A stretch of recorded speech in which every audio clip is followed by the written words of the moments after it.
the size of the DeadNet map as well. Could you tell us a bit more about that?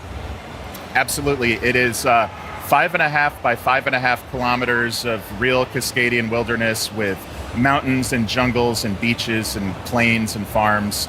But the initial circle, how the game begins, is only a 2.5 by 2.5 circle. So even though we're launching with one map, you never get the same zone twice. Interesting. Yeah, that's going to be amazing because it's going to force players to have to kind of learn different areas of the map and also different ways of approaching with their abilities that they've picked up. Yeah. Dave, I got to ask, we've seen it a couple of times in some of the gameplay.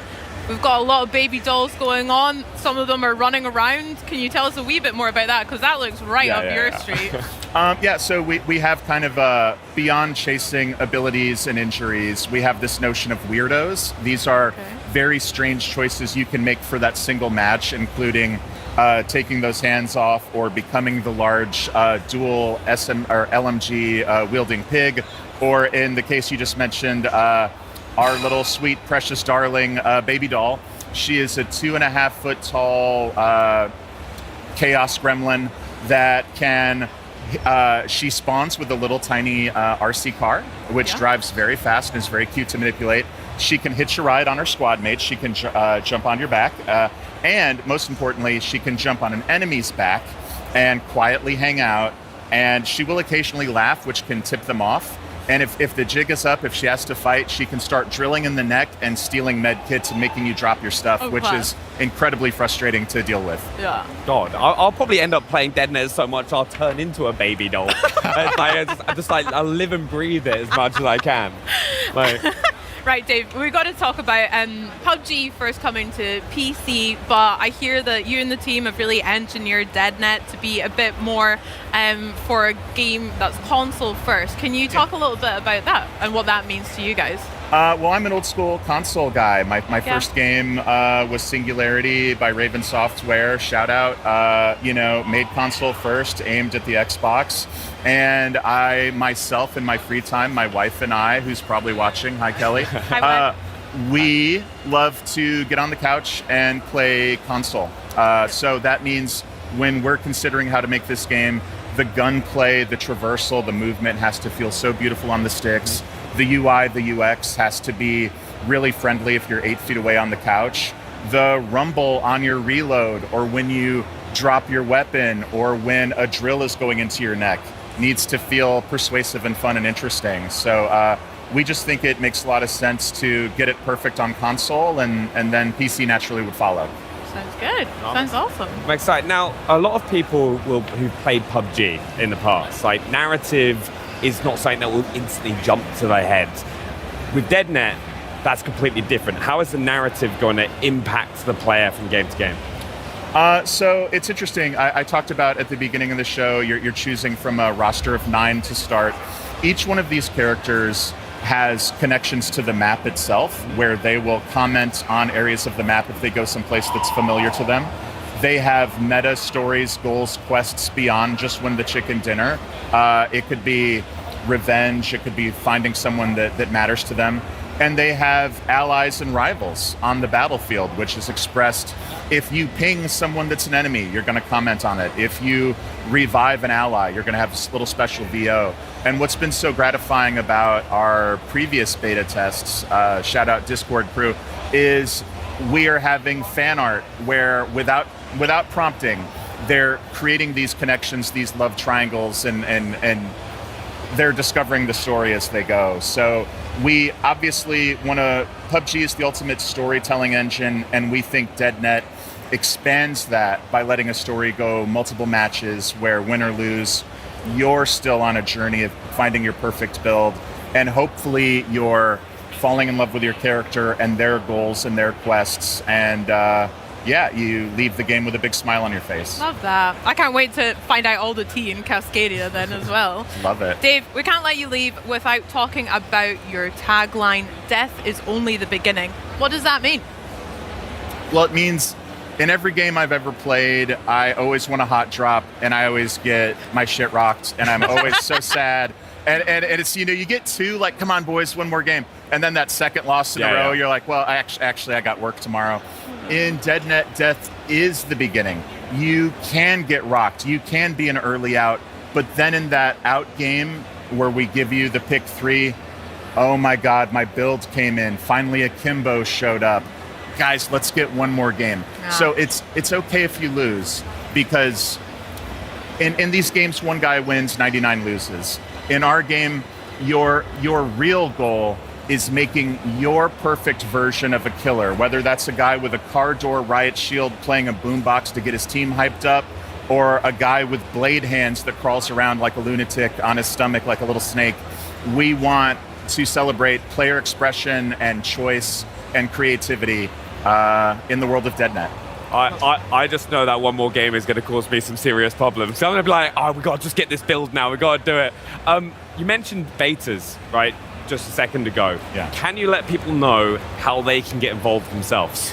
Yeah, we made the website super easy. It is DeadNet, DED, which stands for Dog Eat Dog. No. Go to DeadNet, sign up for the beta, get your asses to Cascadia, and I will see you out there in the slaughterhouse. We'll see you there too. Go do it right now. But I'm looking forward to DeadNet. It's going to be so much fun. It's been, honestly, one of my favorites from Gamescom so far as well. But thank you for coming by. Enjoy the rest of Gamescom. And yeah, thank you so much for sharing it with us. Thank you so much. It was a privilege and an honor. Have a great show, guys. Thank you. Got to get that 90s playlist from you as well at some point. Look for it on Spotify. Nice. Now, coming up for you guys, we are jumping into the driver's seat of a Hollywood stunt car as we traverse the world's deadliest petting zoo with a prehistoric twist and all the beasts that you can shake sticks at.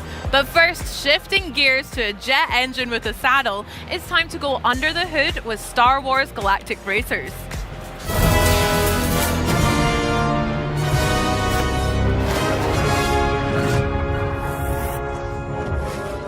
Now we're talking shade. Speeder bikes. You know they're as dangerous as they look. You've ridden one before, but you've never raced one. That's where things get really interesting. Speeder bikes are like concussion missiles with handlebars. No wonder the Empire love these things. On the throttle, it's all go, but it does run wide in corners, so you gotta learn to wield her kinetic burst. Engage the kinetic burst, and bam! You decelerate hard, but lean in and hit the apex of the corner, and you'll blast out! It's a regenerative burst. Brake in, speed out. Now, there is a catch. Speeder bikes can be a little less resilient than good old land speeders. When Scandaro comes smacking into you, you're gonna feel it. So when you aren't in the mood to get kicked around the track, lean into that beautiful kinetic burst. And keep an eye out for shortcuts. Little pathways perfect for a craft of this profile. Oh, and watch out for hazards at those high speeds, all right? One bad line, or a racer that didn't move out of the way in time, and you're wrecked. Oh, ouch.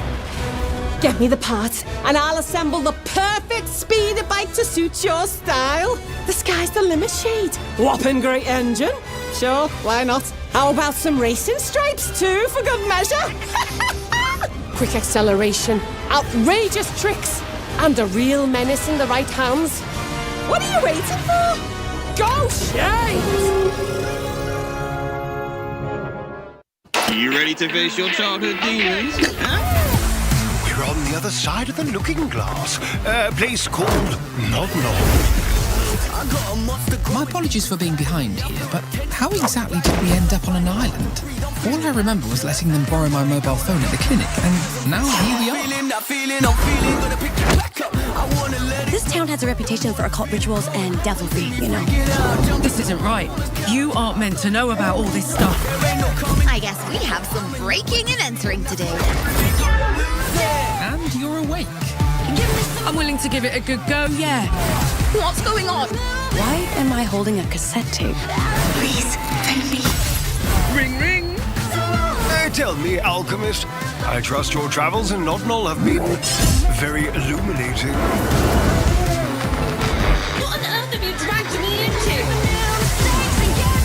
See you soon. Hey everyone, welcome to this exclusive look at Planet Zoo 2, a creative management game where you get to build and manage your dream zoos. You'll be able to care for aquatic, terrestrial and avian species from all over the world, both within and beyond your zoos. Today, we're giving you a sneak preview of Wildlife Reserves, a feature that introduces an amazing gameplay experience. From rewilding ecosystems to releasing animals from your zoos back into their natural environments. These wildlife reserves have been designed with exploration and observation in mind.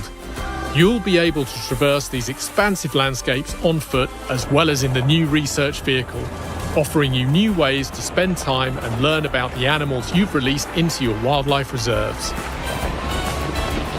We hope you'll enjoy coming to these beautiful areas to relax, in between managing your zoos. We'll be sharing more details on wildlife reserves soon, so follow Planet Zoo 2 on social channels to be the first to know.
Now, last year we brought you the latest PC gaming on the go with the new ROG Xbox Ally, so yeah, it's only fitting that this year we're going to bring you the next generation of Xbox handhelds. And here to tell us all about the exciting new ROG Xbox Ally X20 launching later this year, please welcome General Manager of Xbox Devices Dave Kearney and Asus Director of Product for Gaming, Gabe Meng. Welcome guys, welcome to Gamescom.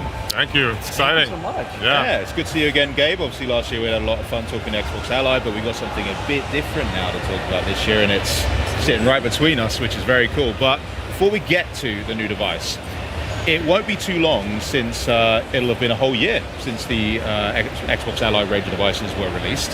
So why don't you talk to us a little bit about how that's been received, guys? Well, you know, it's been super exciting to see the fan reaction.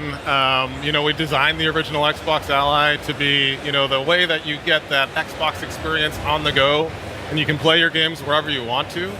And it's been so fun to see people around the world doing exactly that, playing Xbox in all kinds of interesting locations, unexpected locations. Yeah, I won't tell you where I play mine. We've been working together since the original product launch to just keep cranking away at making it better.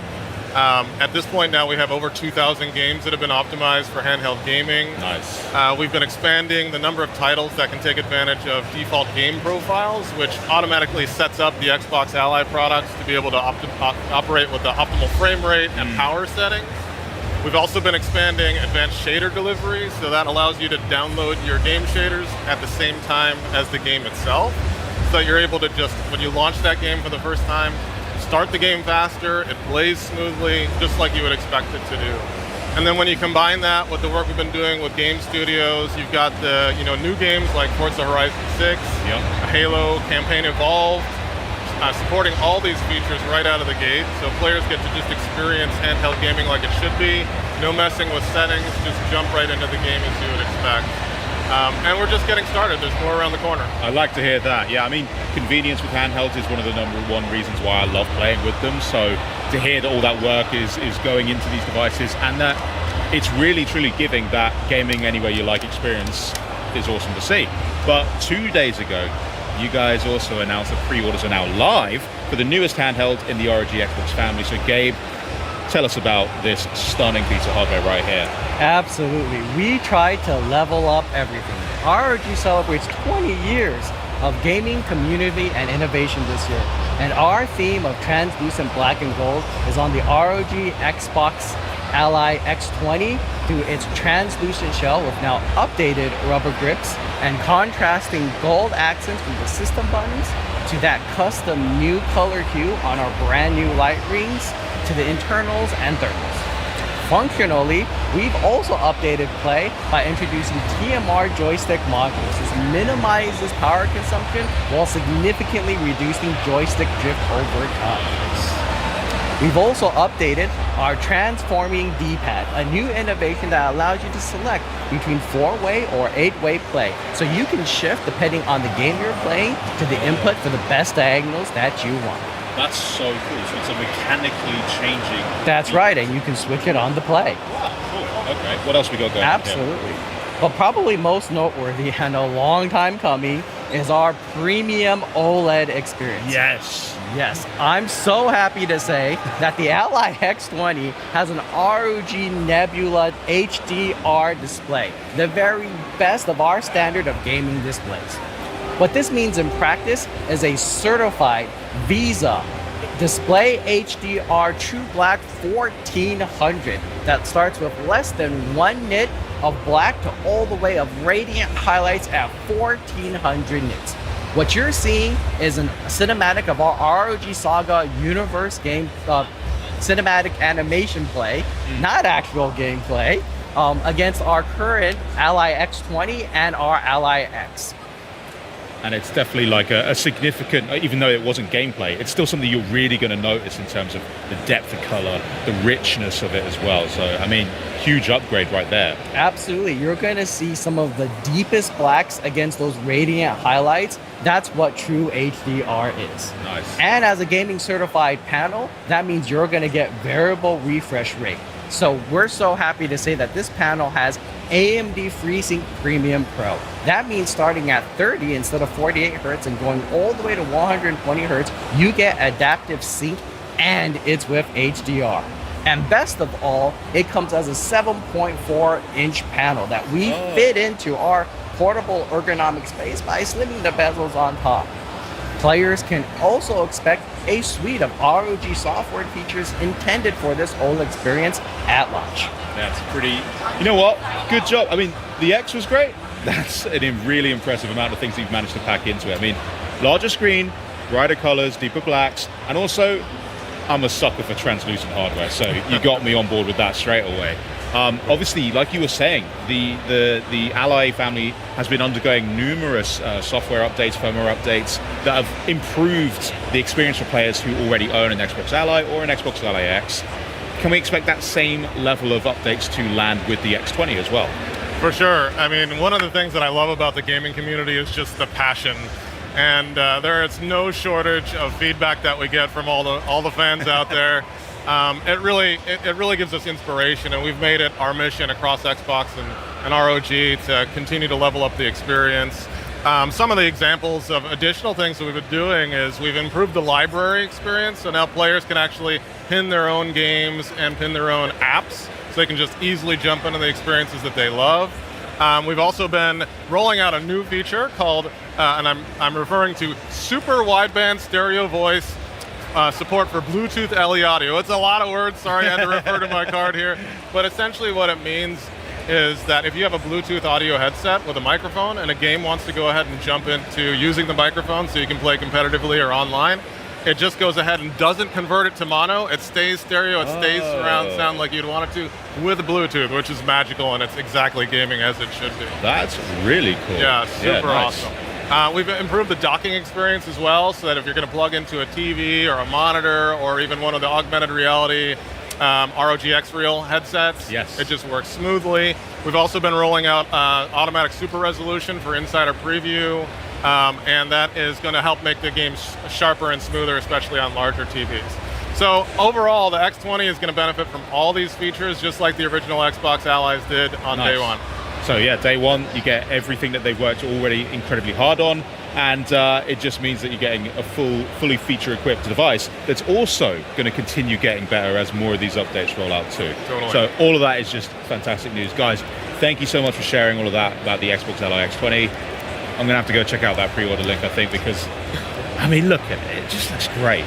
But for those of you guys that are eager to get your hands on the ROG Xbox Ally X20, pre-orders are live right now for both the standalone handheld, but also a bundle that includes the limited edition ROG X Real R1 glasses, a matching limited edition kill switch from D-Brand, and also, yeah, we're not done, a limited edition Pelican case for your handheld and accessories. So why don't you head to the website in the graphics just down below for more information and to secure yours today.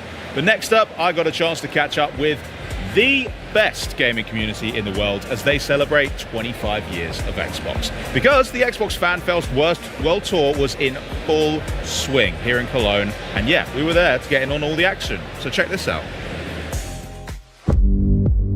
FanFest at Cologne is just so special. I want to know from you, what really makes a FanFest? The energy of the fans is really what is just a highlight for me every year, getting to spend time with them. Absolutely. Connecting with people. It gives such deep purpose to what we do, the work we do, the games we make, and why gaming is such a unique social form of entertainment that connects us and lifts us all up, and the fans are the center of that.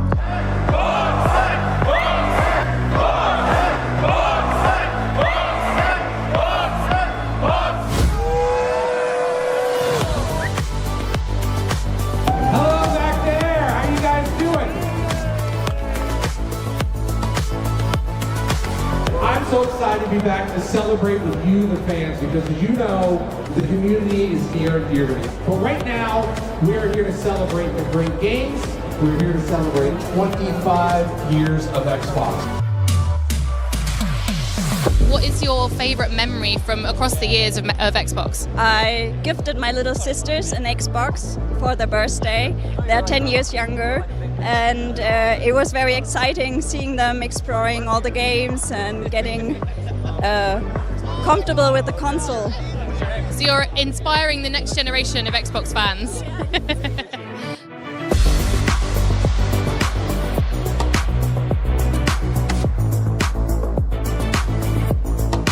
Really excited. It's really a nice location, and the activities here are really cool. I won an Xbox controller, so that's a big plus.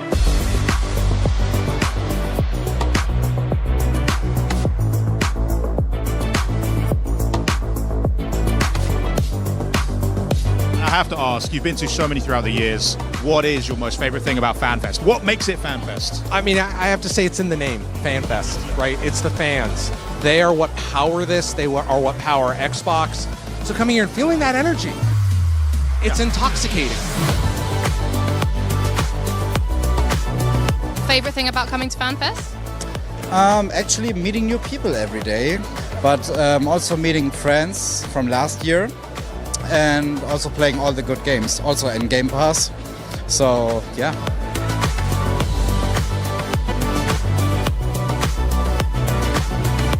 Tonight's really special because you're here with us celebrating, so I want to just give a big round of applause and say thank you to this Xbox community.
The world is shattered. Is all really lost?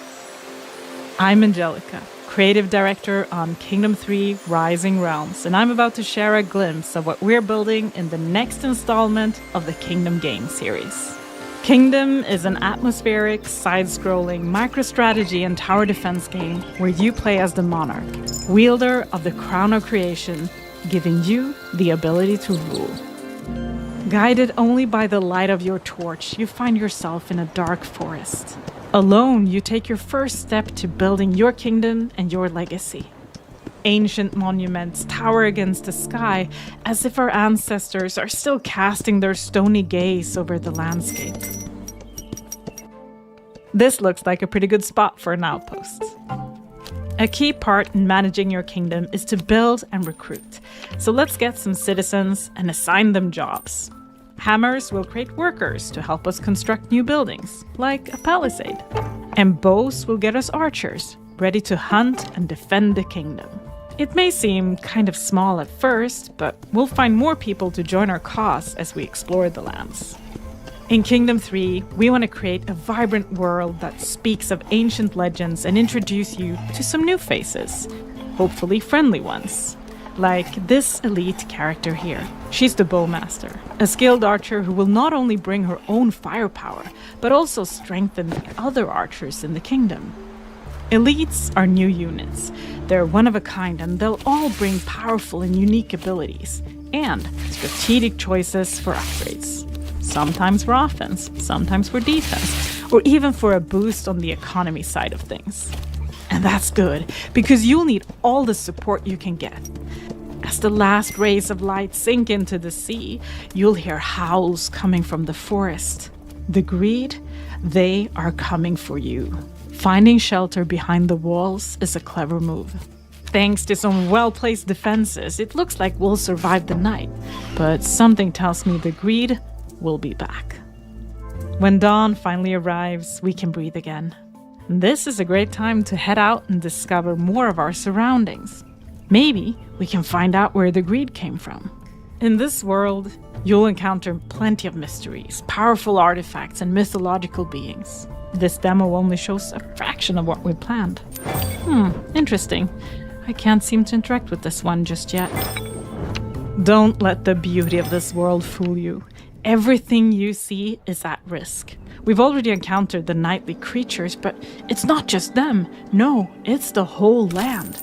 It's like the greed has turned nature itself against us. Corrupted goo spreading and cursing the very ground we want to build our kingdom upon. Its spores and vines knock the coins out of our bag and threaten the very crown that sits upon our head.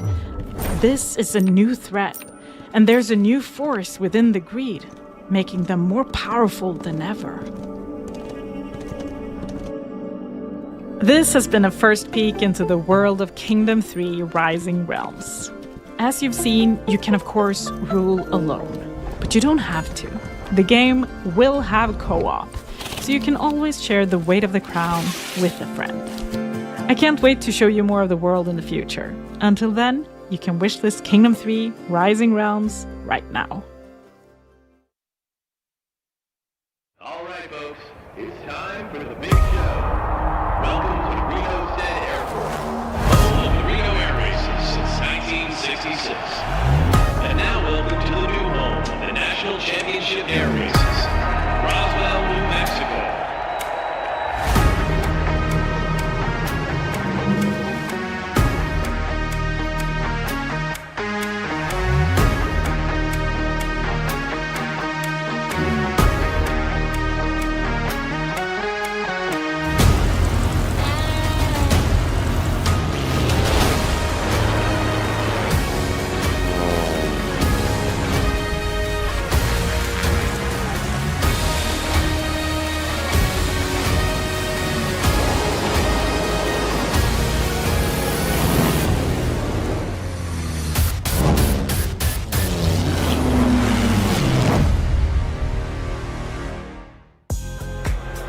If we came to Gamescom and didn't talk about Microsoft Flight Simulator, would it even be Gamescom? No. So joining me to talk about the update that you just saw is head of Microsoft Flight Simulator, Jörg Newman, and President and Chief Operating Officer of the National Championship Air Races, Tony Logatetta. Welcome, guys. How are you? Great. Thank you for having us. Well, thank you so much for being here. Now, the National Championship Air Races trailer, that looked sick, what we just saw. Indeed. Can you tell me a little bit more about it? Sure, absolutely. So the National Championship Air Races go all the way back to 1964. Wow. It's a unique, one-of-a-kind event in the world. It features multi-lap, multi-aircraft racing with a variety of aircraft ranging from small aerobatic biplanes all the way up to World War II era warbirds and military training jets. It's really super cool. It's the world's fastest motorsport. Planes get over speeds of 500 miles an hour racing wingtip to wingtip. That's up pretty against fast. each other. Oh yeah. Not too many things that go that fast. Not with humans inside them anyway, right? You get some rocket cars and military jets and some commercial airliners, but yeah, it's pretty incredible. I took the ICE train from Frankfurt yesterday, and it only goes about half as fast as these ones do. Got to catch up. That's incredible. Amazing variety of planes and amazing speeds as well. But tell me, how close to the ground do they actually fly? Because they look pretty close there. Yeah, they get very close. So, really? Yes, it's 50 to 350 feet now. So 15 meters above the ground where a lot of them are flying. Yeah, it's That's pretty scary. Oh yeah, it's incredibly challenging, and it really takes the best pilots in the world to participate in the event. Yeah. Yeah. Wow, that's incredible. Now, would you like to? So we connected Jörg and his team with a bunch of our most experienced pilots. Yeah. And it's been so cool to watch them work and just work so hard at making this truly authentic and realistic, like bringing what's real into the flight simulator.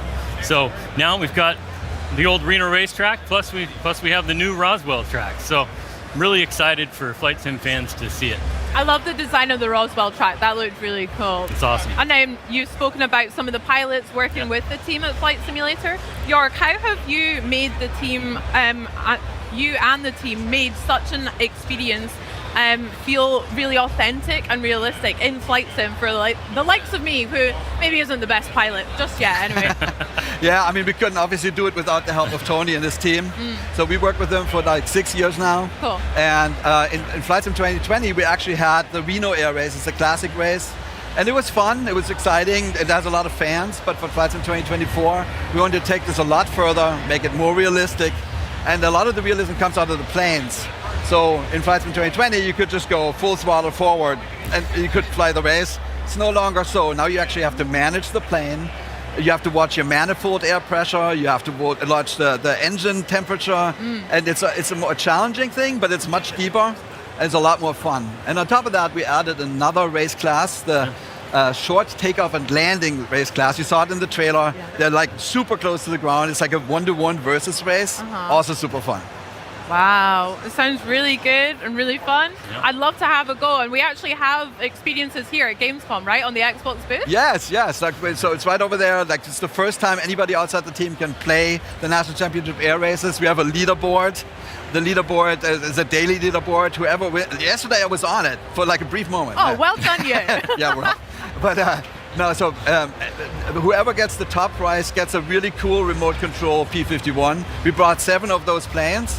They're the fastest ones in the race, 500 miles an hour. Wow. And we'll see who wins. Okay, well maybe I'll have to have a go and try and win that prize for myself afterwards. Tony, thank you so much for joining us to tell us about the National Air Race Championships and what we can look forward to in Flight Sim with that. Can you let me know when that's coming out now? Yeah, so the real live event is coming up in 3 weeks. It's September 16th to 20th in Roswell, New Mexico. Not long at all. How exciting. And we're going to start flighting it in Flight Sim, and it's releasing October 13th. Yep. Awesome. So get ready. Get ready. You better get ready. Now, Jörg, as usual, I know that's not all. Have you got something else to share with us today? Just a little. Just a little. Let's take a look. Yeah, so I'm from Germany, as you probably know, right? So let's watch the trailer first.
Well, Jorg, that is a very pretty plane, but I'd love to know from you, is there anything about that that's special or any extra context I should know? Yeah, so as you know, I'm from Germany, here in Cologne. I love to come here and announce German planes. It's one of my favorite things in the world.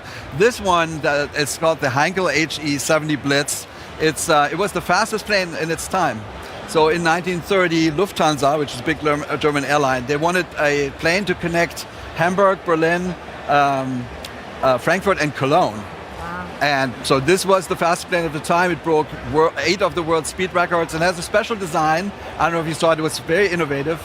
So it had a retractable undercarriage. It was the first time that any airliner did that. It had the retractable air coolant for the engine, and that made it the fastest plane. It flew like 200 miles an hour back then, which was shocking. They only made 324. And none of them survived. The last one was scrapped, unfortunately, in 1954. So when we decided to bring this back, we had to find all the people who know anything about it, museums, aviation enthusiasts, and they helped us a ton. And it took many years to do this, and I think the end result is fantastic, and everybody's super happy, and I can't wait for everybody to play it. It launches today, as a matter of fact, right now. That's a little celebration. Oh my gosh, well, I can't wait to check out as well. Great context with the history and something a bit personal for you as well. That's lovely, Jorg. I really love the way you and a lot of the team are working to preserve such iconic historic aircrafts like the Blitz. And the other thing I love about Microsoft Flight Simulator is your dedication to bringing our planet to life throughout the digital representation of Earth. Yeah, we call it the digital twin, and honestly at Microsoft we're so lucky. I feel so lucky. We have organizations like Bing Places, used to be Bing Maps, Planetary Science, and we have partners like Maxar Imaging, Vexel. We now have 500 cities photogrammetry that's like 3 to 10 centimeter resolution, so crazy good. And typically when we come to Gamescom, we're really thoughtful, like what should we show? In the last years, we always brought Germany, it was obviously a focus, Switzerland, Austria, and this year we thought, why not go above the Alps? You know, it's summer, it's warm, Italy is beautiful. So here it is, City Update 16, Italy.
I mean, I'm definitely excited to be back at Gamescom, but boy, do I want to go to Italy right about now. How about it, Jorg? You coming with me? I'm ready. Let's go. Let's go to the beach. No, I'm seriously. I've been to northern Italy. I love Italy. I've been to northern Italy, like Bolzano, which we call Bozen, the Dolomites. But I've never been to San Marino. I've never been to Sardinia, Sicily. I'm super excited that people can go explore these places now. And this is also launching right now. And 2020 and 2024. Wow, how exciting both. We can go and explore. Amazing. Now, Jorg, that's a lot of aviation already, but you said you had maybe another announcement for us? Yes, and this one is personal. So like, for a few years now, we've tried to find a partnership with Lufthansa, which is the German flag carrier airline. And after all these years, I'm so happy to announce that we now have a relationship with Lufthansa. We're bringing the livery to the sim. And what's really perfect about this, Lufthansa is celebrating its 100th anniversary this year. They made a special livery on some of their fleet, the 100-year anniversary livery, and we're bringing that also to Flight Sim. Makes me so happy, I can't tell you. Amazing, congratulations. Thanks. Aww. Now, Would you like to take a look at that? Would you like to show us maybe? Yes, we have a little quick trailer. Let's do it. This is Lufthansa 100 Heavy. Line up for the 100 years formation. Copy that. Lufthansa Super getting into position.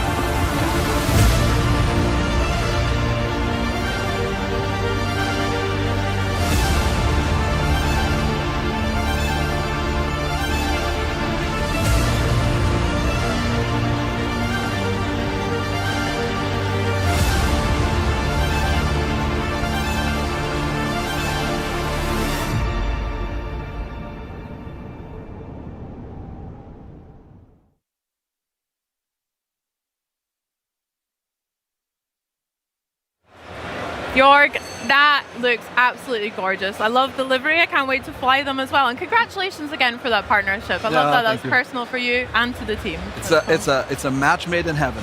Oh, fantastic. Love to hear it. Now, Jorg, before we let you go, I have a little challenge for you. Okay. You are head of Microsoft Flight Simulator, so I would like to hear how many planes you can name in 30 seconds. Are you up for it? Okay. Okay, Planes? let's get that timer starting. And now. All right. Cessna 170, 172, 175, 180, 182, 185, 190, 195, 206, 207, Boeing 707, Boeing 717, 27, 37, 47, 57, 67, 77, 87, Airbus 220, 319, 320, 321, 330, 340, 350, 380, and then X 1, 2, 3, 4, 5, 6, 7, 8, 9, 10, 11, 12, 13, 14, 15, 16, 17, 18, 19, 20. Enough. Well done, Jorg. X-planes. I'm going to say that was like at least 1 million planes. So well done. I want to count. Okay, we'll review it in post. Jorg, it's always a pleasure. Thank you so much for bringing so much for us to enjoy and joining us into this excursion into the world of aviation. Thank you so much. It's great to see you. Great to see you. Have a great Gamescom. But for you guys here, these 4 days in August, Cologne is the epicenter of gaming with all the latest news and titles, including these next 4 games set to make their debut on an Xbox, PC, or a handheld near you, and some could be dropping a little sooner than you think. There are treasures here that could change your life. The ones who have gone inside have been pretty silent through the years, but you are different. Aren't you? So, eat as well as you can. After all, you never know which meal will be your last.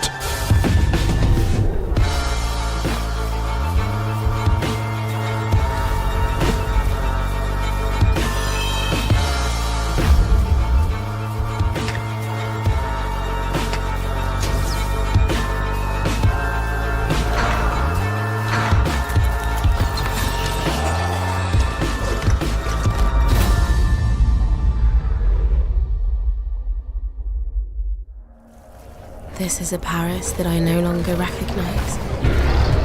Every darkened corner is a tombstone, a reminder.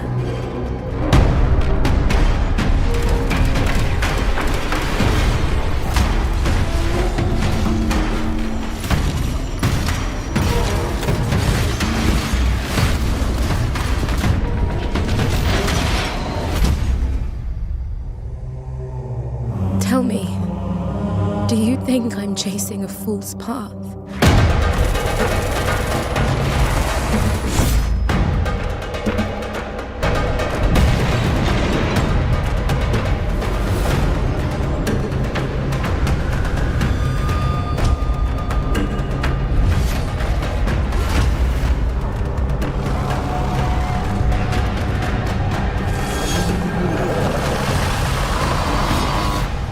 Armitage. Wishlist now.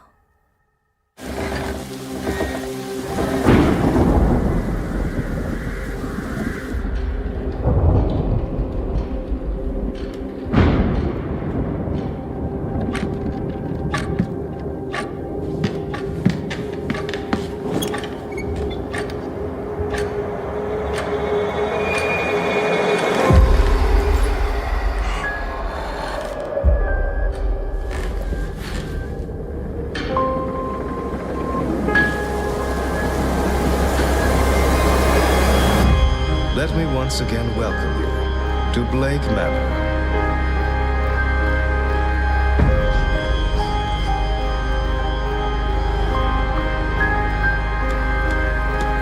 Tomorrow night, when the veil is thinnest, we will speak directly with one of the dead. Why did you let it happen? Well then, Mr. Ward, welcome to the Grand Seance. I hope whatever you are looking for, you find it here. Hey survivors, the heart of Daisy Badlands is Nasdara, a 267 km squared arid borderland, layered with proud regional history, geopolitical intrigue, and countless stories waiting to be told. Most importantly, your story. But instead of being just survivors stranded on the coast, we now expect you to become nomads, mercenaries, and local to know the lay of the land. In short, you are expected to be more experienced, hardened, and shrewd. However, our motto, "This is your story," is still very much in effect. That means we still expect you to approach it in your own way and pace. You will lead your own story, by dying a lot. At first, this might happen because of prolonged exposure to the sun or extreme dehydration, since standing water is scarce in Nasdara. But you know what you are doing. You will search for regional clothing with low insulation, keep yourself in the shade, and maybe even team up with another player to restore a broken down well so you can share the water. And then they can betray you. Let's say you have the basics of survival figured out. You found some decent gear, interesting food and drinks to keep you going, a friendly companion to travel with, and motorcycles that can take you farther than you've ever gone before. Anyhow, at this point you will want to upgrade to better gear and find stronger protection. You'll have multiple points of interest to choose from, like these examples.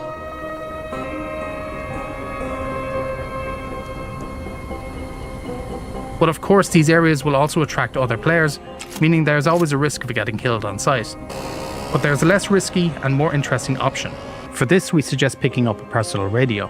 These are no longer just tools for long-distance communication, they can now receive transmissions that you'll need to decode yourselves. It may be worth investigating the locations they lead you to across the land where valuable loot awaits.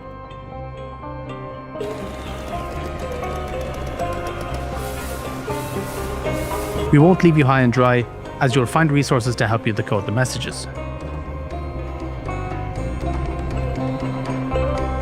So, now that you have all the loot you need and more, how do you store it safely? You will be able to rebuild and barricade some of the houses found throughout Nasdara. Whether it is a single room or an entire building, there will be plenty of options to choose from, as long as you can gather the necessary materials for your reconstruction project. And most importantly, shelter is a necessity when it comes to keeping you and your squad safe, especially during a certain event, when all you can do is hunker down, wait it out, and hope it passes. Of course, these are only a few possible lives. As always, this is your story, and we can't wait to see them all. See you in the Badlands on October 15th, survivors.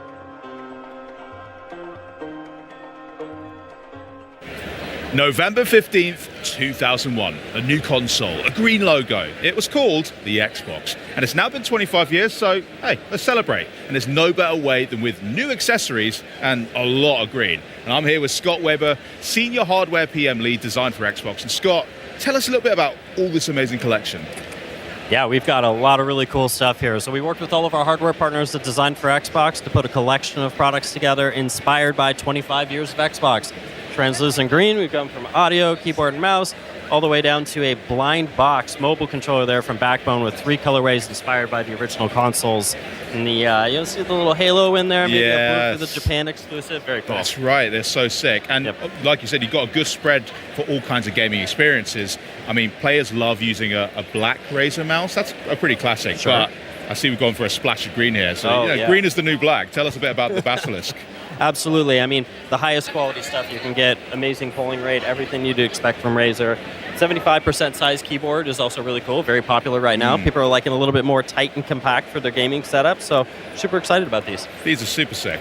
And you've even got, I think, your own Xbox key on it as well if you wanted to swap it out. That's right. Yeah, you can pop that, and the game bar comes right up. It's a really nice feature. So when you're gaming, that's specifically bound to that, and you can, have all your socials right there, chat with all your friends, whatever else you need to do, manage your captures. Hell yeah! I do a lot of capture. I'm not saying the gameplay's good, but I'm capturing at least. Perfect. Yeah. We've also got some hammerheads as well. Again, in that same kind of translucent green. Yes. It's really sick. What's the deal with the hyperspeed hammerheads? These are so cool, right? So for a long time, we'd had requests for earbuds for console, right? And we never had the ability to do these. Now in this translucent green, this is actually something that connects directly to your console. So you still want to use these for on the go, you want to use them on your PC, that's great. But you can connect these directly to your console and get, latency-free 2.4 gigahertz sound. Nice. Perfect. So it uses Xbox Wireless Protocol? Yes. Oh, Yep. that's cool. Very cool. It's just a little love dongle that plugs into the back, and you're good to go. Really nice. And then what about when it's time to charge your controller? Because, I'm hoping to pick up one of the new Xbox 25th anniversary controllers. Can I charge that thing up with anything nice? Yes, that 8-bit DOE charger right there is so cool. It perfectly matches the design, right? Yeah. So we've worked with our team, industrial design team, to make sure that we have sort of a seamless experience that goes all the way through. It's the perfect way to display your very special controller, which we know is already a hot ticket item. So sick. We were speaking to Carl Ledbetter yesterday about the design of the X25 console and how much went into getting the right kind of the green. Yes. Is it the same process for the charging stand as well? Yes, absolutely. We work very closely with Carl's team to ensure that whatever's done from a first-party standpoint, our third parties are able to take advantage of the same thing. So it's a whole process of color matching and back and forth samples being sent, and Carl's always been a wonderful support in that. I love that team collaboration. Yeah. And then in terms of, if I wanted to bundle all these together, maybe to take them home with me right now, is there anything else that's pretty handy for that? Power sling bag right here. Not only is this great for just stuffing whatever in, but it's actually a perfect fit for the Ally as well. So Ally is right behind us. That fits in there perfectly. There's room for a controller up here too. So it's just kind of a handy thing. If you were at FanFest last night, you might have walked away with one. So we're excited for everybody to get their hands on this. Well, while you're just packing this all away for me in one of those so I can go home with that, thank you so much. But we're actually going to head over now to Charlie with the latest on the next installment of the Dragon's Dogma franchise. The Dragon's Dogma community has been eagerly awaiting the newest expansion, Dragon's Dogma 2 Dark Arisen, since it was announced earlier this summer. Well, get ready, because it's time to check out the latest gameplay right from our stage. Joining me now, Dragon's Dogma 2 Dark Arisen producer Yoshiaki Hirabayashi and director Kento Kinoshita, along with interpreter Patrick Shields. Welcome to Gamescom, everyone.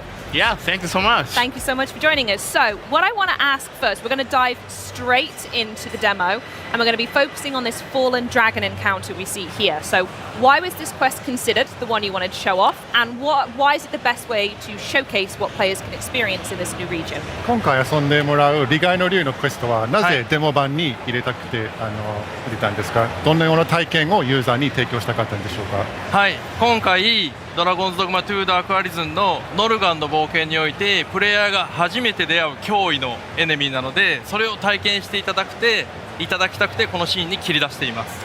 The Fallen Dragon is the first really powerful enemy that you're going to encounter in the new icy region of Norgin, so I just wanted to get straight to the point and let anyone who's trying out this demo discover just how tough it is. Love that. Let's dive right in, and I want to pick up on the setting as we're going into the game as well. So you mentioned this like snow blanketed area as well. So when we see these mountains and this landscape that you've generated, what did the team want to create with this new region, and what impression did you want to make on players for the very first time? I mean, look at that. このように美しく雪に包まれた雪の国ですけど、プレイヤーにどういう印象を与えたくて、どういうコンセプトがあってこのモチーフの地域にしたのでしょうか？はい、本編とは違う新しい体験を皆さんに楽しんでいただきたくて、こういった本編にはなかった雪に包まれた大地で遊んでもらいたいと思って、そこをコンセプトにしました。The concept was really something completely different from the base Dragon's Dogma 2 game. We've never seen such a frozen wasteland in the context of this game, and this icy region I thought would just completely refresh the Dragon's Dogma 2 experience in players' eyes. Absolutely. We're straight into the combat as well. There we go. It's worth mentioning as well that pawns are a really important system to the Dragon's Dogma franchise. So what role do they play as the player explores this new region of Norgin? ポーンはやはりドラゴンズドグマならではの要素なので重要な USP だと思うんですけど、ノルガンではどういう役割を満たすのでしょうか？はい、まず今回この今見えているあの砦に行きます。 So what we're doing right now is someone in the village settlement has asked us to go up to the fort that he just showed on the screen. There's some mysterious events going on, so we're going to go and check that out. ポーンはクエストの目的地に連れて行ってくれますし、戦闘でもプレイヤーのことをたくさんサポートしてくれます。 The pawns are going to support us in a variety of different ways, not just combat support and lending a helping hand with these enemies, but they're actually going to show us the way to the stronghold and guide us on our adventure. Amazing. And they're imbuing your items as well. That's why we're glowing here, yes? 今炎に包まれているのはポーンがその炎属性をキャストしてくれたおかげなんですね。はい。ポーンがプレイヤーに炎のギフトをくれました。 Exactly. They've granted you the gift of fire just in time for the icy enemies. Nice, perfect touch. Love that. Oh, there's also a new feature that's been added, right? A new way to initiate conversation and interactions with pawns. 今回新しく追加されている自分からポーンに指示できる要素があると聞いたんですけど、何なんでしょうか？はい、命令を追加してまして、エクスプロアっていう探索をしなさいという命令だったり、近くに来てハイタッチをしようっていう命令が追加されています。 Yeah, we've added the explore command, which will command your pawns to check out the area and see if they can find anything. And also, for the first time, you can actually suggest to the pawn, let's do a high five. This is something that was previously only organic, but now you can make it happen yourself. Can we make a high five happen? じゃあぜひハイタッチを命令してください。High five! 今まだ戦ってるんでもうちょっと後でやります。 They're right in the middle of the battle, so maybe I'll leave them to it and give Oh, them a fine. moment. You owe me a high five, though, okay? Could you tell us a little bit more about the design philosophy as well behind these? I mean, these really unique combat encounters. We just saw that the environment when you walked through that pillar there landed on someone too. So it's a pretty unique way you can fight through this universe. こういうつららですとか、雪の氷の国ならではのギミックもあると思うんですけど、その辺のデザインのフィロソフィーとコンセプトについて教えてください。そうですね。本編になかったこの地形を使ったりギミックを使った体験を大事にして。戦う以外の戦術としてこういった要素が楽しめるように作っています。このつららに敵を刺したりすることもできます。 Yeah, as you pointed out, things like these spiky ice spikes and icicles. I didn't want the frozen waste to just be a visual effect. It's really something that is part of the environment, and you can use these traps and gimmicks to fight enemies any way you wish. So it adds a certain extra level of strategic combat nuance that you couldn't find in the other regions. Wonderful, I love that. Oh, we found a spooky cave. I think so. I wanted to actually tap in on something. I think when you open the chest, if my memory serves, yes, there we go. Spoils are a really important element when it comes to player's progression and adventure. So how does this experience compare with a traditional loot system? 従来通りの、宝箱を開けてルートをもらうシステムと今回の遺産品を入手して鑑定するシステムはどのような違いがあるのでしょうか？今回この遺産品は戦闘の中で敵を倒しても手に入りますし、さっきみたいに探索でも手に入ることができます。Firstly, the relic system is not limited to combat. As we saw, you'll be able to discover little nooks and crannies throughout the map, and you can find relics in hidden treasure boxes. So there's a variety of ways to get them. Sorry. これは鑑定することで、どのような武器か防具が手に入るようになります。Deeply unserious gameplay here. Anyway, back to the relics. Wait, is that a snowball? What is going on? Yeah, so once you get the relics, you're going to want to go back to the settlement, and by appraising them, you can discover exactly what spoils you've received and what kind of weapon or armor you got. I see, fantastic. I also noticed as well, so many things just went on there, but I want to go back to when you were walking up the hill just then. The player was sort of shielding themselves from the weather. I'm assuming that's something that's unique to this area that we've not seen before.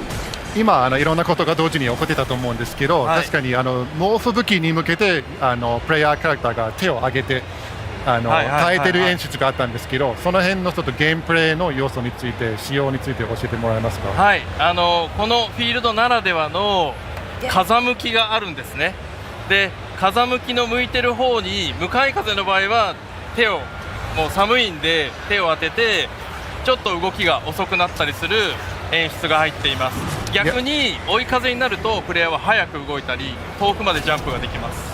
Yeah, this wind system is not just about the fact that it's freezing cold. You actually have to work with or against the wind direction. So At times, whenever he's holding his hand up, that means he's walking into the wind and it's going to slow down your progress and make you colder. But if you're going in the opposite direction, actually having the wind at your back can be a benefit and it can make you move faster. He snowboards. He's a menace. Tell him he's a menace. もう意地悪なんですね、遊び方が。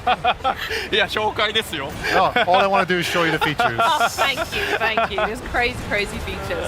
Also, am I right in saying that this is kind of a weird place to be encountering ghouls? Is this hinting at something else that's maybe wrong with the area? このような設定にグールっていう敵がいるのはなんかちょっと違和感を感じますけど、それなんかのヒントになってたりするんでしょうか？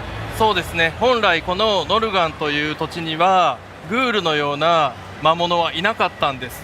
でも村の小集落にいる NPC のドリたちからこの砦で異変が起きてるから調べてくれと言われてここに来ているので、その中で今グールに出会って何か異変が起きているという状況です。Exactly. The reason we've come up to this fort is because the people in the village have told us something strange is going on up here. We've never seen these kind of undead creatures, so we want you to go and investigate. And really, there shouldn't be ghouls up here in the icy waste of Norgan. So we're going to have to find out what the source of this infestation is. Absolutely. And the best way to figure that out is another new feature that you guys have added, which is 6 skill slots you have now. So 2 brand new ones. So why was that addition important for players in this update? 今探索と戦闘している間に、確かに武器のスキルが、4つから6つセットできるようになっている状況でのプレイなんですけど、なぜそういうふうに仕様を変更したのでしょうか？はい、ユーザーの皆さんからいろいろお声をいただいて、戦闘は楽しいんだけれどももう少しカスタムスキルをセットしたいんだというご要望もたくさんいただいたので、カスタムスキルのセット数を4から6に増やしています。The increase in the skill slots was really a response to player feedback. As you said, it was only 4 slots in the base game, and we heard from a lot of players that while they loved the combat action of the game, they just felt a little bit limited in terms of their toolset variety. So boosting that up to 6 slots, I think, just gives you so many more options at a given time, and everyone wants to do more. Yeah, it gives you extra depth to your gameplay. こちらのカスタムスキルが4から6になるのは9月の2日に予定しているタイトルアップデートですでにもうドラゴンドクマ2本体の方で体験することが可能です。This isn't a DLC exclusive feature though. We're adding in the extra skill slots in the update which we've just announced this morning is coming on 2nd of September European time, 1st of September Pacific time. You'll be able to update your base Dragon's Dogma 2 game and enjoy that extra 2 skill slots even if you haven't yet got into Dark Arisen. Fantastic news. Feels like Christmas. What a gift. 嬉しいプレゼントなんですね。I'm wondering, do you have any favorite class types to fight as, or anyone that you guys tend to roll with immediately? テストプレイとかプライベートでも好んで選ぶジョブとかありますでしょうか？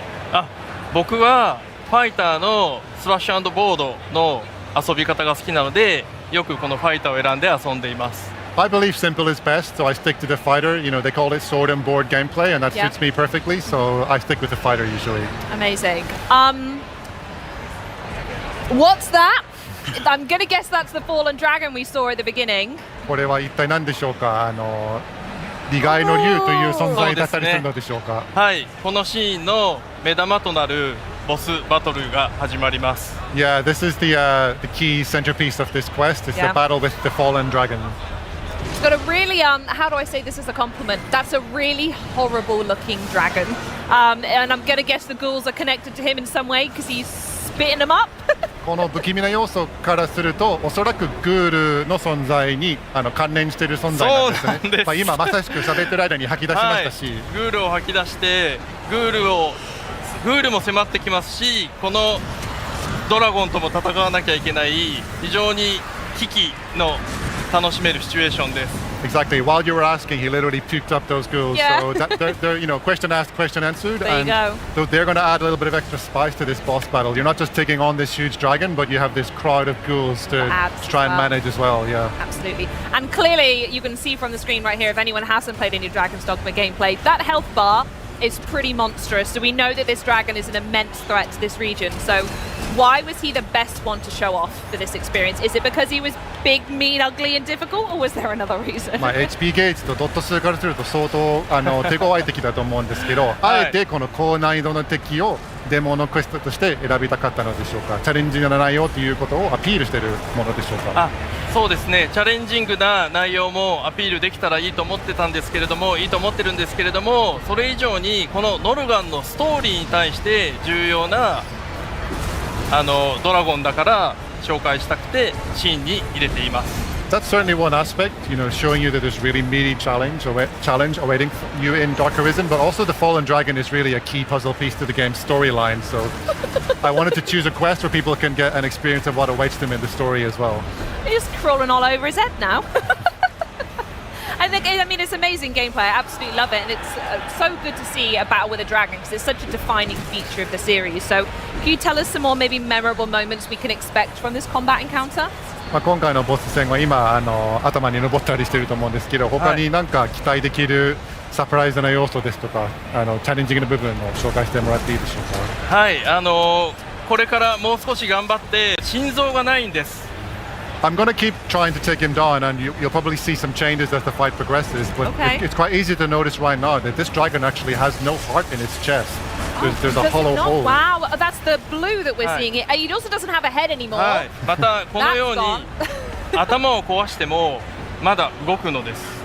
He may have lost his head, but he's gonna not just die instantly. So don't worry, the battle isn't over. The health bar's going isn't a sign of good things. There's actually more work HP ゲージが to 効いたのはもう終わってるっていうわけではないんです。そうなんです。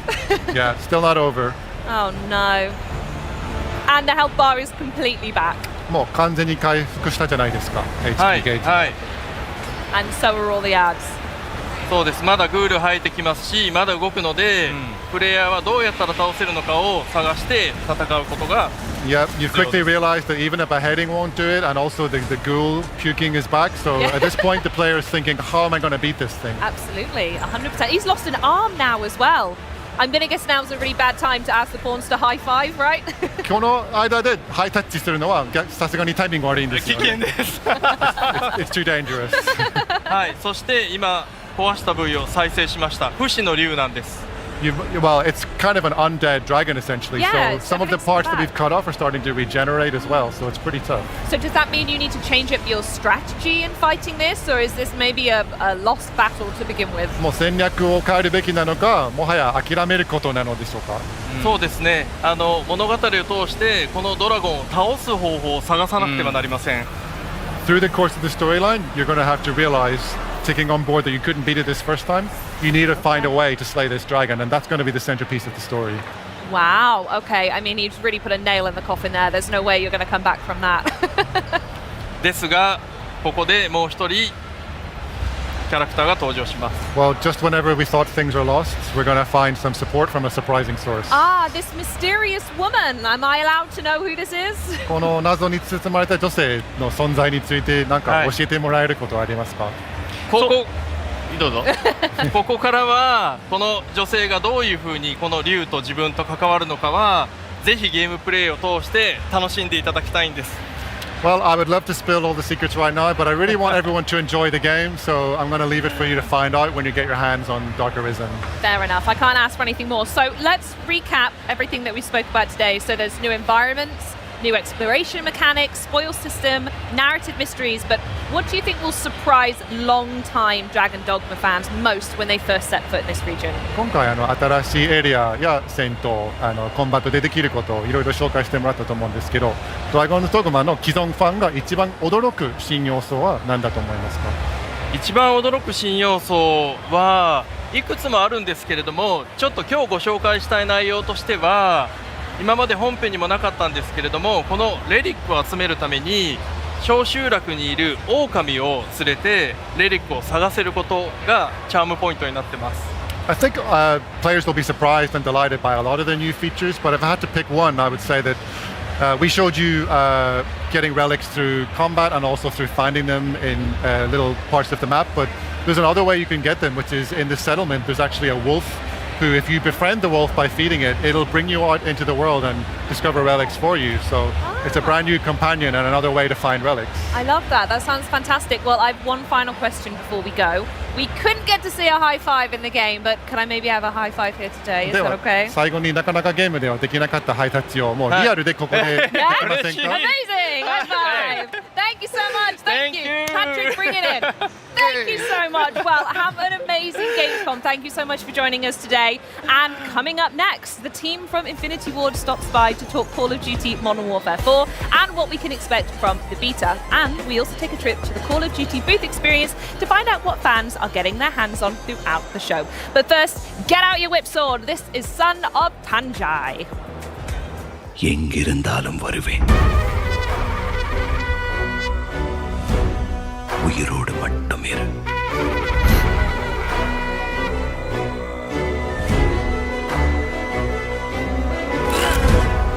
தப்பான இடத்துக்கு வந்துட்ட தம்பி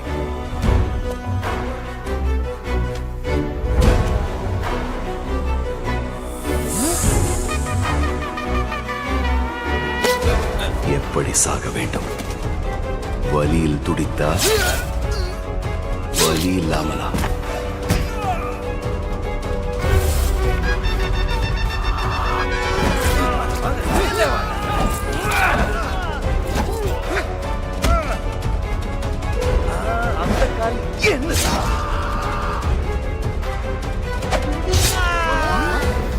கள்ளு கடைக்கு போகலாம் காலா குடிக்க அல்ல முடிக்க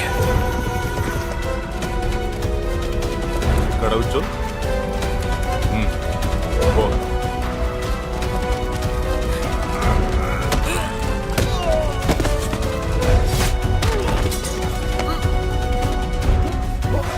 நீதான் இந்த கூட்டத்துக்கு தலைவன்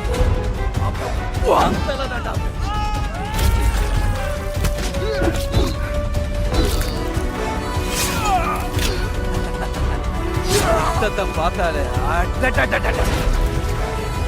ஒரு காட்சி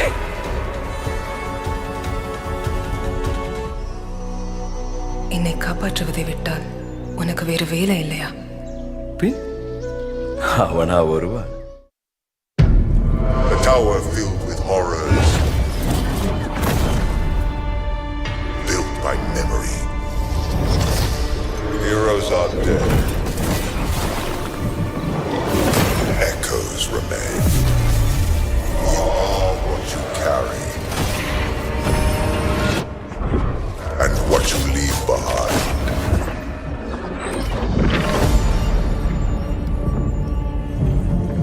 Each relic you discover was built by memory.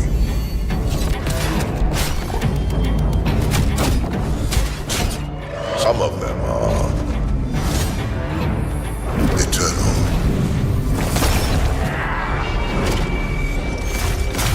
Fight to be remembered.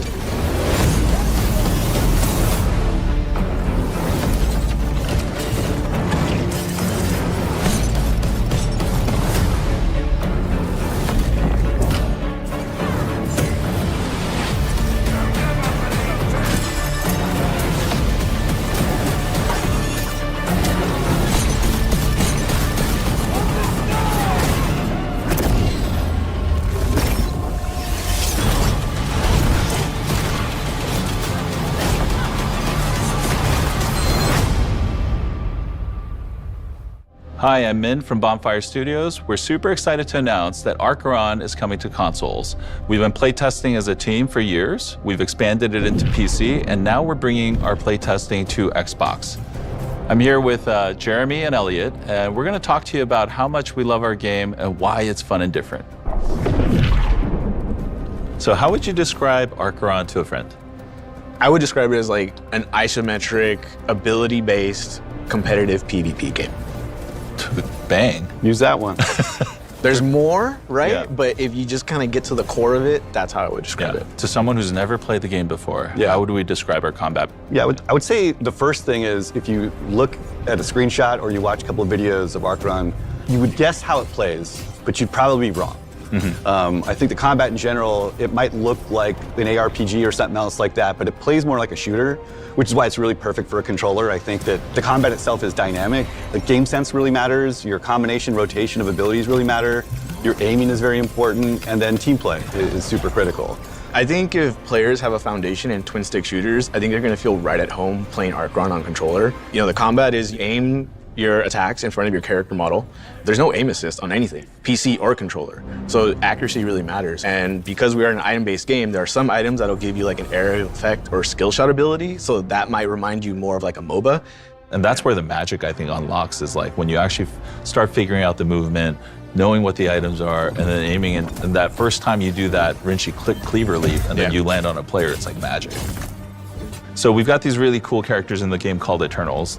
They give you access to these different playstyles. Can you tell us a little bit about what Eternals actually do in the game? Yeah, so Eternals were kind of designed to be a synergistic gameplay scenarios. Because we have a loadout system and you can pick different items from different Eternals, when you become a full Eternal, each item is meant to pair well with the rest of the loadout. You made a lot of these Eternals. Like, do you have a favorite child? They're all my favorite. The Eternal that I love playing the most right now probably is Hollow. She's just always been a playstyle that I really liked. Using the wall to separate the enemy, it's super fun. Being able to root somebody with the Sneklin special ability and that be the initiator is awesome. Then you kind of sit back and kind of range people down and support your team a little bit more. You can start that way, and I would definitely encourage people to start that way if they find something that they like. But man, at least me personally, I love shattered builds. 2-2, give me 2-2 all day. Right. When you start memorizing what set bonuses are, you're like, infinite possibilities. Yeah. We've got 2 different ways to play. Can you tell us a little bit about Spires? Yeah, so Spires is an arena climb game mode, so it's 3v3. You get your items by purchasing them before you enter a best of 3 match. And you'll repeat that process. It's a super great way to learn items and get item familiarity and get repetitions with things that resonate with you. I know, Elliot, you like Spires a lot. Yeah, I mean, I like both game modes for different reasons, but I think Spires is a great way to kind of warm up to even get into Ascension. You know, like Jeremy said, this could be the nice way you start, and then you kind of graduate into that Ascension mode. I think that's a good segue to jump into Ascension. So, playing Spires, you're getting the reps, you're mastering combat. Right. Now you've learned that, you're jumping into Ascension. What's happening in there? Yeah, so if Spires is all about player agency and selecting what you want and getting familiar with it and getting reps with the things that you're into, Ascension starts you with nothing. And there's 45 other players, 15 teams of 3. You all start with nothing. You need to loot on each floor, find your items, build your loadout, synergize with your team, and at some point, the beacons will call. You're kind of just building tension. Every beacon fight feels like the final fight of another larger scale multiplayer match. The top one has the added tension. And all right, this is for all the marbles. You make it all the way to the top and you win that one. I just feel like that's just peak Archeron. Yeah, it's just how charged you feel when you win 4 fights in a row is just pretty nuts. So we've told you a lot about how fun Ascension is to play. Now we're gonna show you the final fight of an Ascension match from our morning playtest. Okay, you're on carrot. Green. Gotta back up. You have glow? Toker's down. Got a Topher. I'm watching Topher's body. And full healing. Oh. He's right there. He's rezzing.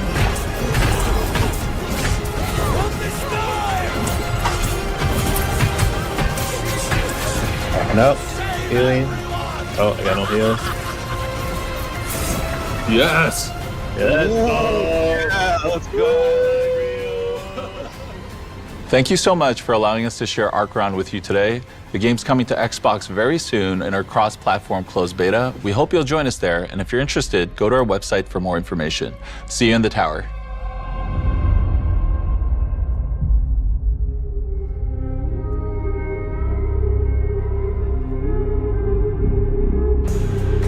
Welcome to the Call of Duty Modern Warfare 4 booth, where we've got 24 demo stations where players are getting the chance to go experience some thrilling 6v6 multiplayer matches. Weekend 1 of the open beta kicks off tomorrow, so we'll throw it to Benny, who is standing by with the team from an Infinity Ward to tell us all the juicy details.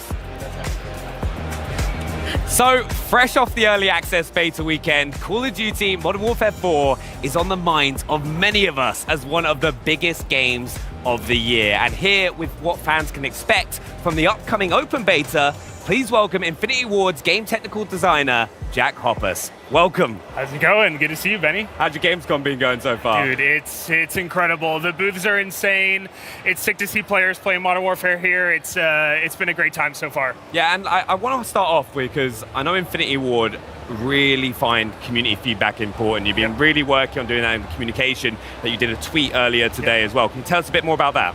Yeah, I mean, ultimately throughout both weekends of this open beta, what we're looking to do is find the most feedback and, seeing what are pain points with players, but also what they're really resonating with. So we're doing a bunch of changes, fixing bugs, finding these pain points, these adjustments that we could be doing, and fixing them within Beta Weekend 1, but we also have a huge amount of changes for Beta Weekend 2. We're looking at touching everything from aim assist to movement to weapon balancing to spawns as well. We'll have a full list out at a later time, but we're really looking to hammer down these things for Beta Weekend 2 and ultimately up through launch. But it's been great. It's been exciting for us to hop in alongside the players, hop in kill block with them. We've got a lot of stuff for Beta Weekend 2 in terms of new content, Resurgence as well. There's going to be a huge amount of stuff for players to get into. Yeah, I'm so excited. We'll get into a bit of this throughout this conversation as well. And yeah, make sure to keep sending your feedback, because I know Infinity Ward have been loving getting that from players. But what surprised you about the beta from the closed weekends? I mean, a lot of stuff, right? We got a lot of great feedback. I think what surprised us was, so we were doing COD Next, right? Yep. We were about to get on stage at COD Next, and I hear in my ear, they're like, the first nuke has been achieved. Like, I know. They already got nuke in the beta. Cammy got it. Yeah. And I was like, it's so sick. I saw the clip. It was incredible. Also seeing players really hop into the mobility course has been super sick. We tried out a lot of different routes internally at the studio. We really hammered down on the mobility course as a way to test our new movement changes. And, devs were staying up late. They were screen recording their screens and, going back frame through frame on how they could best optimize it. And we thought we had a pretty good time, a pretty good route. And when the beta launched, we saw some of the routes that these players were taking and competing with each other. And it was incredible to see. It was... we watched back through some of the routes themselves, and what was interesting is the routes themselves weren't super different than what we were internally doing at the studio, but the adjustments and the, reloading, you're like, I already have to go down this ladder, let me reload while I'm falling, and then do a roll at the very end, or, go through this section a little bit quicker by some clever jumps and some clever mantles was super surprising and fun for us to see in the beta. So it's been really fun seeing it online. Yeah, I was obsessed. I was trying to even knife switching, just make sure your melee is out, shaving every little thing if you can. Exactly. What was your fastest time? Oof. I felt like throwing you under a buzz. I was like, fastest time. I think we got in the low 40 seconds, I want to say, but we've been seeing some times online that it's we're like, insane. how are you doing that? It's insane. Now, we've obviously got the open beta just around the corner. Yep. What can fans expect from that? What new features and modes are players going to get? A lot. So you're going to be able to play Resurgence for the first time in the beta. So it's been great. You'll be able to play our new Resurgence map, Zodiac. Yep. This is something that we have designed in partnership with Beanox, and we've been playtesting a bunch. We're super excited to get a bunch of early Warzone Resurgence feedback. We've been having a great time on this. Oh yeah, you see that? This execution out of the sky. No more shooting people with pistols. It looks rad, right? There's so many cool POIs on this map. We're super excited. We also have 2 new modes coming alongside Core MP. We've got Hijack, which is kind of this attack and defend tug-of-war style mode where you're fighting over this data spike in the middle of the map, trying to plant it on the enemy comm station and gain points for your team. We're super stoked with this. We built it with a competitive focus in mind. It's been getting sweaty at the studio. We're excited for players to get their hands on it. Yeah, I've been in those studio play tests. They get competitive. Right? Everyone's shouting at each other from across the room. Yeah. Now with this mode as well, I just saw he just threw it into someone, almost like a throwing knife as well. Yeah. So you wield the spike. It actually takes up the spot of your lethal equipment, and you could either throw it onto the tower, the comms tower, like you see right here, or you can walk it in. And if you're really in a pinch and you just need to get someone right away, you can throw it as a lethal, almost like a throwing knife, and bonk it off of them. I can also see people throwing it across to each other's teammates, a bit like American football. Yeah, exactly. And you saw in the clip maybe for a second there, you can actually shoot it out of the air as well. So if you're really clever and really quick on the sticks, you can actually snipe it out and block, playing almost defense for your team. Oh, that's class. Another big thing that's changed gameplay with Modern Warfare 4, something new that we've seen, is Apex attachments. Yep. Can we talk a little bit more about those? Yep. So Apex attachments are the final unlock in your weapon progression journey, and these completely change the way that the gun plays. So here you can see for the ISO, it's got these laser-tipped, or kind of these RFID chips inside of the ammo that once you shoot a target, you can locate them through walls. Here you see the harpoon for one of our marksman rifles. You can see, what do we got here? It's the M4 Hurricane, right? Is that the M4? It looks like it. Yeah, look at that. Yeah. So we've got a bunch of, this is amazing when you like kind of like... These are insane. These are the throwing knives on the side of the Oris. So if you're in a pinch or you're in these kind of close quarters combat, you can use these as a quick maneuver. For the PPSH, we've got a bunch of really sick Apex attachments to show off. And you want to know a little hack? Yeah, I'll show you a little hack. I always love hacks. Also, these are sick. Hack is you could actually, if you're playing gunfight, a bunch of our loadouts include the Apex attachments for the weapons. So if you want a sneak peek of them, just queue up some gunfight and you'll be able to play. Give them a little go. Give them a go. Before reaching the max level. Yeah, so. that's the hard thing, because like working way through. And like I really liked one of the features when you rank up weapons in multiplayer that some of the attachments will also unlock on the other guns. Yep. So we really wanted to streamline the weapon progression journey this time around and have it be incredibly satisfying where, hey, I already unlocked this attachment on my M4 and I'm leveling up a different rifle. Yeah. Why do I need to unlock it again? We're just gonna let you skip that level and go right on to the next one, making, that first level up, unlock a bunch of attachments, and then progressive weapons down the line, you'll be skipping levels left and right. Now, multiplayer is obviously such a huge part of Call of Duty, and Modern Warfare 4 is really trying to advance that. Can you tell us sort of more of the vision for Modern Warfare 4 and what innovations that we can expect? Yeah, I mean, overall, our vision with multiplayer for this game was to make you feel like you are having the most fluid, grounded experience that you can in a Call of Duty game. With this means that we never want you to feel like you're stuck in an animation or you can't do something. We never want the game to tell you no, right? Yeah. So you could see this in moments like our new mantling system. Previously, mantling used to kind of be this animation where you felt like you were lumbering over a surface. And now, you can mantle into a slide, you can mantle ADS, you can actually cancel your mantle as well, getting out of it early if you see something and you want to bail out of it early. So our philosophy with multiplayer this time around is to give you the most freedom that we ever have and have it be the most fluid, grounded, and really polished multiplayer experience that we've had to date. And a lot of that comes with feedback from the community, right? Like what we've been doing with the open beta, or with the early access beta last weekend and the open beta this weekend, is to really see what players love and what we can really polish upon for launch. So that's really been our guiding light, is following what we find to be is true and listening to the community as well. Yeah, I think it goes back, like the community sending feedback, kind of making those changes, and also getting in the mobility course so you can like perfect that movement. It really does help. Yeah. We built it as a way for ourselves to test the movement, but we were having so much fun with it that we wanted to get it in the players' hands. It's such a fun thing to do because you like try to shave all those times off. But talking about the fun things to do, there's some players don't want to always play a competitive mode. What other fun stuff do we have coming for Modern Warfare 4? Yeah, I mean, in the second weekend of the beta as well, we have our new ground war experience. This time it's called Combat Outpost, where you're fighting over these 3 key buildings in 2 POIs in Hajin, which is our big map where DMZ will take place. And you're fighting over these big outposts, and every time, the more time you stay on the point, the stronger that your outpost is going to be. You're going to reinforce it, and eventually it's going to start off with these UAV radars, and then it's going to be airdropping in kill streaks for your team. And then if you progress long enough, you're actually going to get tanks so you can push into the enemy territory and gather more outposts for your team.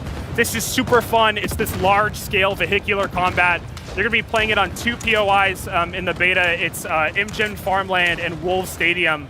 Both of these are going to offer a new variety of gameplay to play on. It's super fun. You're fighting in these big open areas. You can see our kill streaks come in, have these big air shows combined with this vehicular combat, but also kind of, in part with our close quarters combat while you're actually taking these outposts. So yeah, you can see here some of our kill streaks being called in.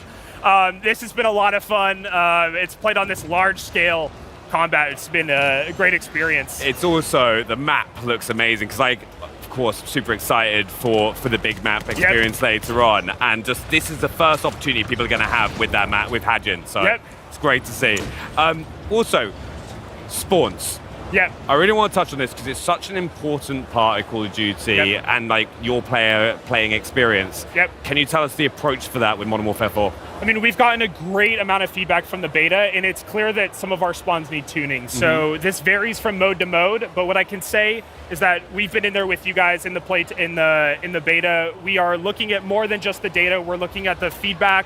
We're playtesting a bunch of the studio right now, and we've got fixes incoming for spawns, and it's definitely something at the very top of our priority list to work alongside the players, to feel it with you guys, be in the playtests. And it's something that I can tell you right now, we're definitely working as we speak at the studio to make sure that this is perfect, not only for beta weekend 2, but for launch as well. It's definitely something that we are going to continue to work on. Yeah, I'm really excited. And I know you guys play an absolute ton. Like you were saying, we were chatting earlier, you've played over 16 hours in a day already. Yeah. So, no, I'm super excited. I just want to say a big thank you, because obviously Modern Warfare 4 here has been making a huge splash. Yeah, it's great. You can see all the fans queuing up, playing, getting the experience, and seeing what we have on offer. What's one thing as well that you're most excited about with Beta Weekend 2 coming up for players? We got fun new maps coming in. We got Lithium, which is a new 6v6 map, which I love. I'm excited to welcome in more players into the beta itself. You know, we're gonna have a huge suite of players jumping alongside with us. Players will get to play the campaign again as well. That mission is incredible. It really sets the tone for the story and the cast of characters that we really want to show off. And honestly, just hopping in alongside with you guys, it's going to be, we at this studio, we're hearing this feedback, we're gathering it all, but we're also playing alongside you guys, which has been great. Yeah, I'm just determined to try and get a nuke at some point this weekend. Because like you said, Cammy dropped the first one during COD Next, which was insane. It was insane, I'm telling you. You got any tips? You got any tips on how players can go ahead and get that nuke? I don't know, just be coordinated. Don't play too risky, if you want to get that nuke. But, we saw it at COD Next. We saw it way earlier than I thought we were going to see it. It happens. It's incredible. It happens. I'm excited because, obviously, Ghost is going to be available with the Beta Weekend 2. That might help with the UAVs, so I'm excited. Yeah, they're going to reach 10 new levels as well. You're going to level up to level 30.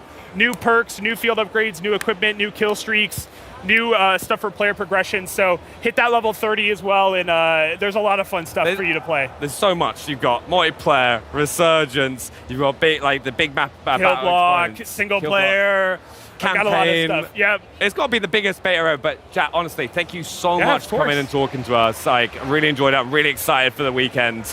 And make sure you get involved as well. But thank you so much, Jack. Yeah, thank you. Now, today we've seen the future of gaming, from horror to racing, from sims to first-person shooters, and everything in between. And there is a ton to look forward to, including more than 15 titles available on Xbox Game Pass. Plus, with the biggest games coming to Xbox, like Minecraft Dungeons 2, Gears of War E-Day, EA Sports FC 27, NBA 2K 27, Fable, Call of Duty Modern Warfare 4, and Grand Theft Auto 6. No matter where or how you game, the best place to play is on Xbox. Now to a psychological survival horror game with a unique retro look and feel. Fight and survive against the ominous presence slowly consuming this 90s Polish town. This is Holston. Wczoraj przyszedł faks. To jest głębsze niż ubojnia. Większe niż nowa trójca. Znów mu odjebało. Ktoś tu jest? Halo? W trójcy jedyny na przebłaganie.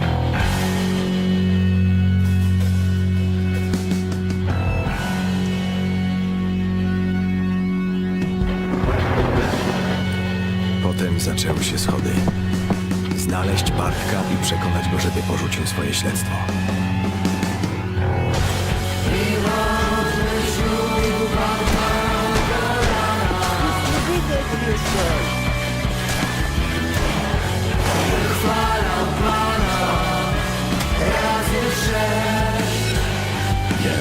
Jak wiele przyszedł świat. To w tobie jest paskudna skaza.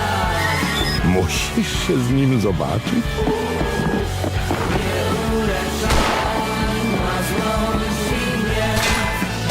To, czego potrzebujemy i to, czego chcemy, to dwie różne rzeczy. Może chcesz go zobaczyć, ale tak naprawdę potrzebujesz, żeby zniknął.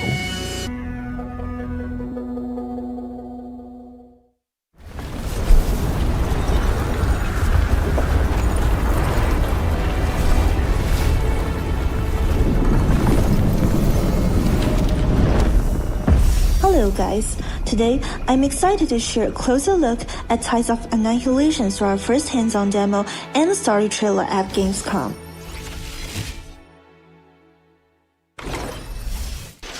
At the heart of Tides of Annihilation is our dual frontline battle system. Gwen does not fight alone. She can call on different knights, each with their own fighting style and role.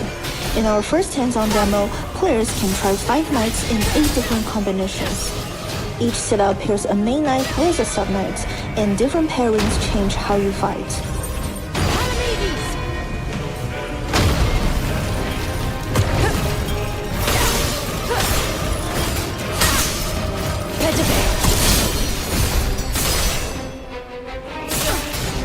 Try this.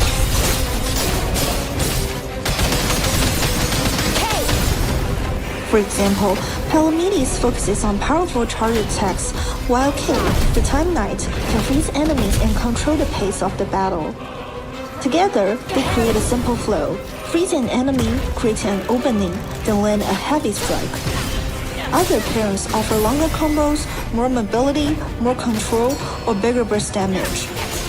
Our goal is to let players find the combinations that fits them best. Try this.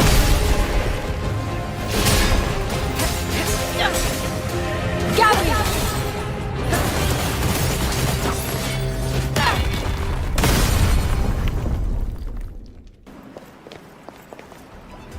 Beyond combat, knights also play an important role in exploration. We wanted them to be helpful on Gwen's journey, not just tools you bring into a fight.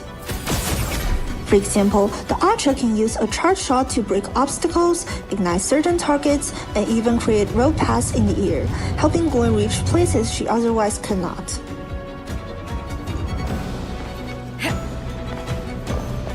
These abilities make exploration feel more active, while staying true to what makes each knight unique. And as players progress through the full game, they will discover more knights and more ways to use their abilities, with each one bringing something new to both combat and exploration.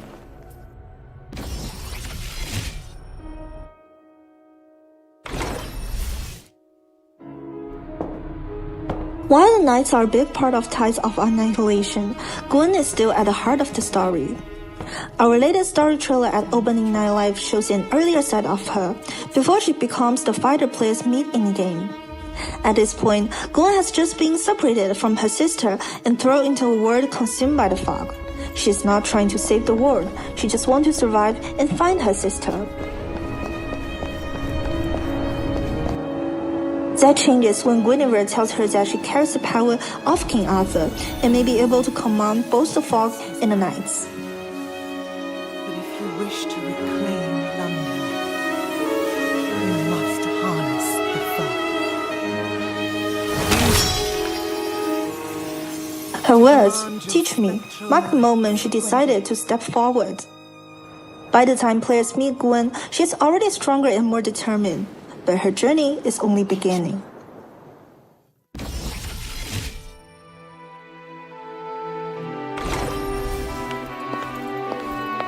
For our Gamescom demo, we wanted to show how modern London and the world of Avalon can exist side by side. The Great Russell Museum is a good example.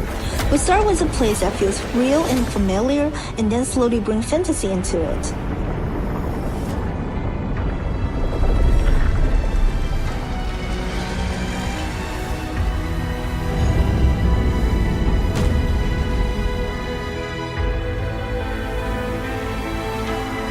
As players move through the museum, they begin to see that change. Vines grow from the building, broken knight's armor fills the halls, and the world of myths starts to take over. We also expanded areas like the Chinese, Egyptian, and Japanese galleries, while keeping the identity of each space. Later, places like the Book of the Dead, Folded Realm, and Reflection, the Great Russell Museum takes players much further into the fantasy side of the world. What ties it all together is what we call apocalyptic romance. A world where modern London meets ancient legend and where destruction can still feel beautiful and full of wonder.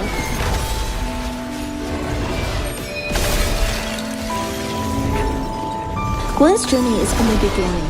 We can't wait for you, our players, to experience it. So I will say, see you at the tides. What's this do? No, because it goes up, not the tower. Oh no!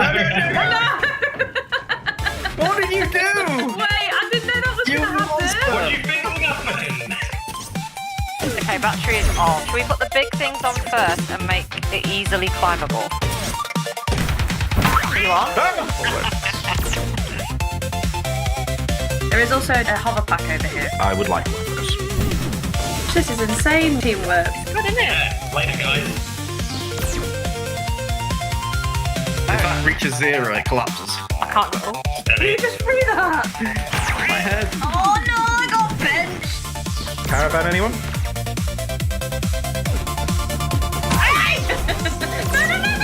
No, let go. One car, please. I want a bat, but not like as hot as. It bounced back. Oh my god! Oh, back in time. Guys, we built a tower. Oh no! No! Move on over, Aladdin. Bit hot, that, innit? There are so many incredible games on the horizon, and with so many titles coming to Xbox Game Pass, it's only fitting to bring fans into the world of Game Pass with an interactive quest and one giant green button.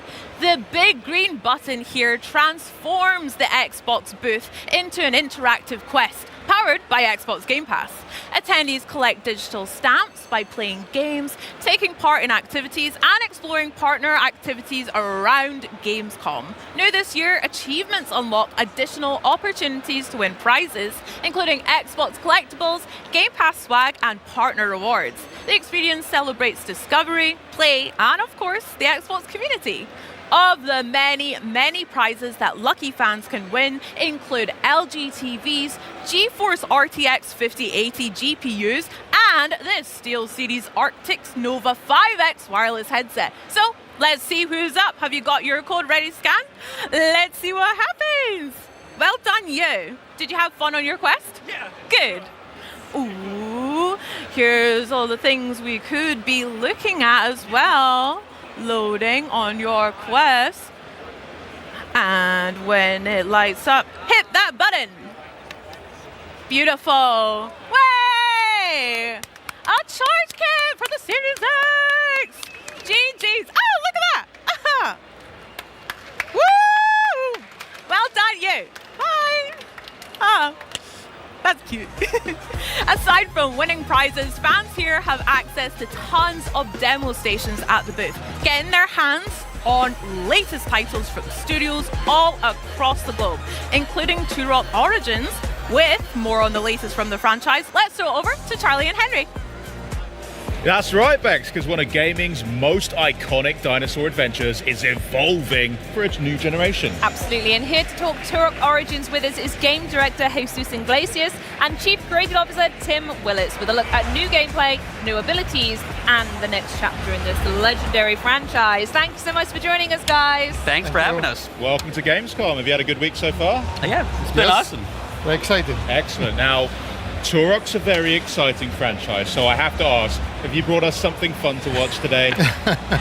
Yes, we've brought you brand new footage of Turok Origins, our new brand new game in this legendary franchise set in the canon and timeline of all the original games. Oh, okay. Well, I want to get a look at that. Yeah, amazing. Let's get take this a look. rolling. I Yeah. want to hear all about it. I'm going to kick things off by telling you right now, Tim, I do have a fear of dinosaurs, so if I hide at any point during this, Okay. I'm sure I'll be fine. You've done it's pretty nice cuddly dinosaurs you've done, right? Yeah. They're not very cuddly, are they? A kissing dinosaurs game. Okay, nice. Wow, it's not like a Turok I remember. I'll Yeah. tell you that much for sure. Looking very modern, but I did see immediately at the start you swapped from first person to third person and back. Yeah, right. This is something that we wanted to introduce in the game. We know that the game is a first-person shooter originally, but a lot of people like to play in third-person view and see his own character. Our characters are amazing. They look amazing. And so we wanted to show the people their characters if they wanted to play on third person. Yeah. But the thing is that you can swap between first and third immediately as you play, just pushing a button at any moment. Amazing. Nice. There you go. And the best thing about moving between those as well is it's worth noting that these weapons look absolutely Yeah, sick. the weapons What are so kind of cool. weapons are we going to have in our arsenal? Oh, that was just the cerebral bore, wasn't it? Yes. Yes, yeah, that's a fan favorite. Oh, I know that one. That's a fan Oh, favorite. yeah. You had one of them done the other day, didn't you? Shut up, Henry. What other weapons? Are there any other iconic We are ones? bringing back a lot of weapons from the classics. I mean, Cerebral Bore is one, but we also have the fusion cannon that the fans will recognize. Yeah. And, Scorpion? The Scorpion missile launcher. Beautiful. Mag 60, a lot of weapons from the past. Cool. Amazing. But we also include new weapons. And That was That was- absolutely that was minging, sick. by the way. What happened there? That was one of our the finishers. The team Okay. has created like so many finishers, and you can just rip guts out and pound the dinosaurs and the enemies. It's awesome. See, don't be so scared. Maybe I'll get over my fear. Yeah, you get your revenge now. I just need to murder more of them, and then I'm there. Fancy that.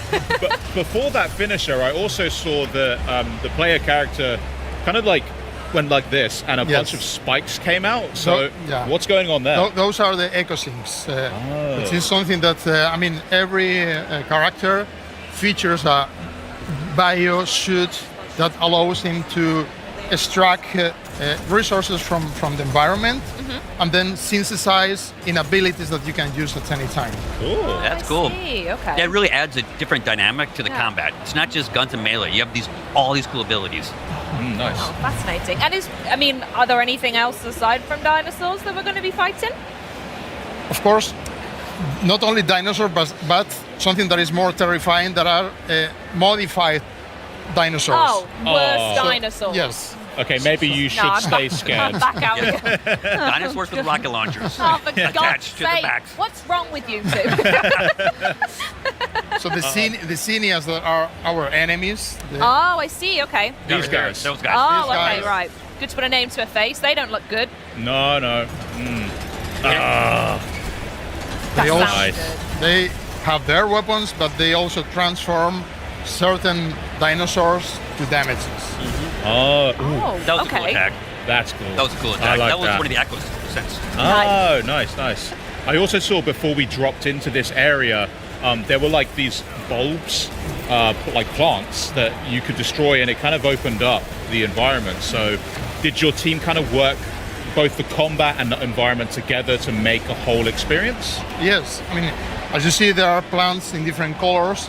Those plants just track the DNA, and with that you can get resources like shield, Yep. ammo, or also resources to improve your gear as you progress in the progression system. Cool.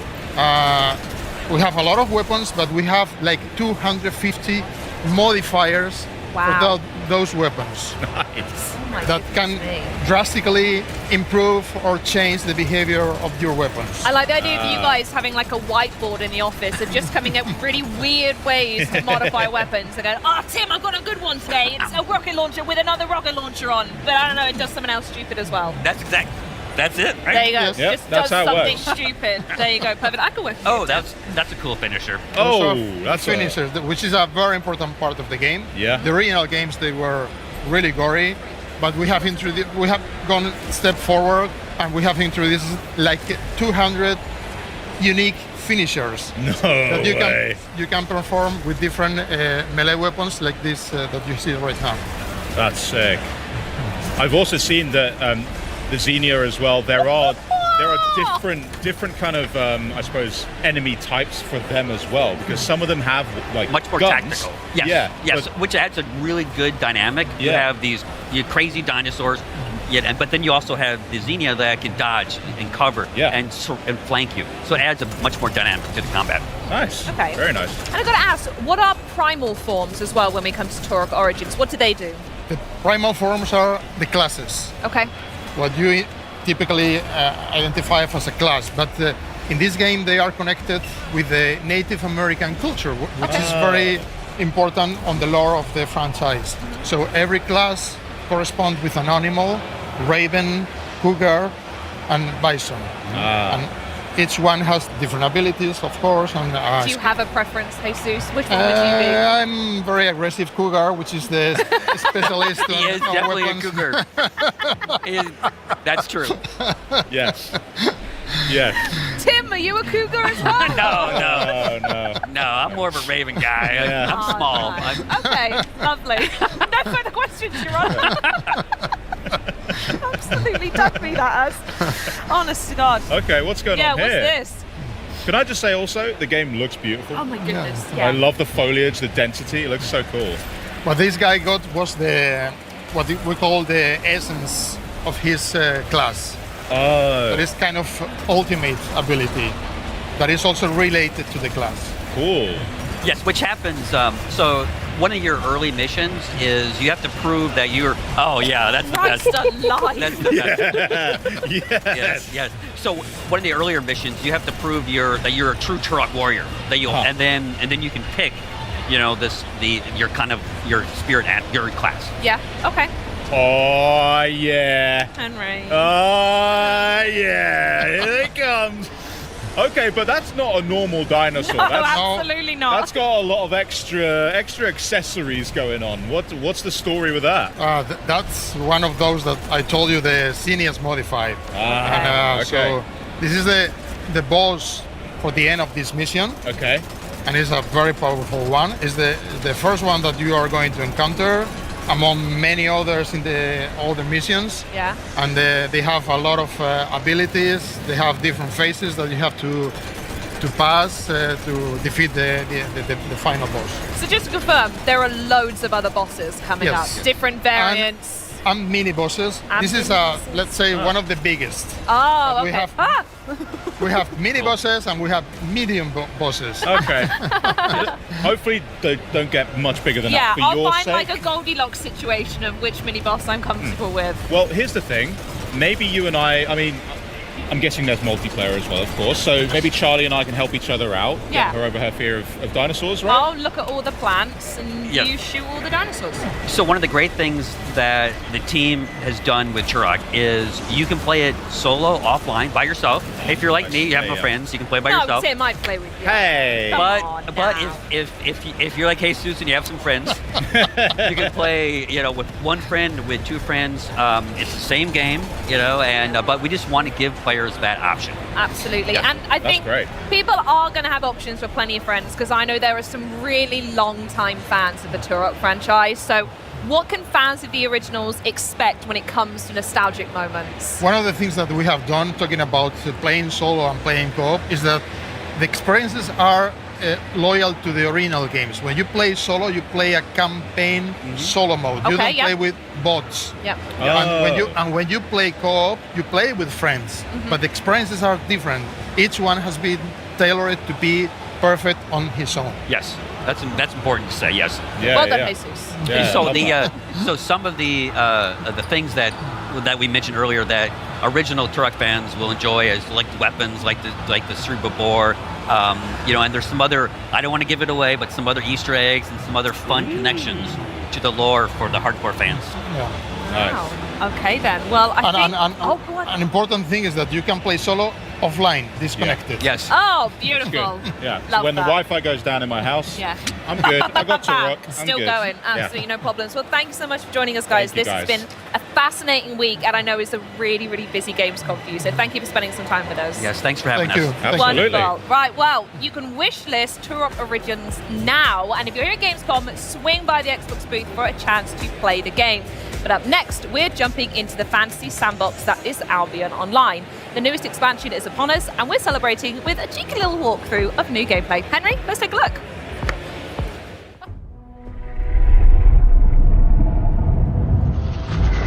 Discover an ancient realm above the clouds of Albion. Upon entering, alone or with a party of up to 20 players, you will find yourself on one of many islands scattered on the outskirts of the map.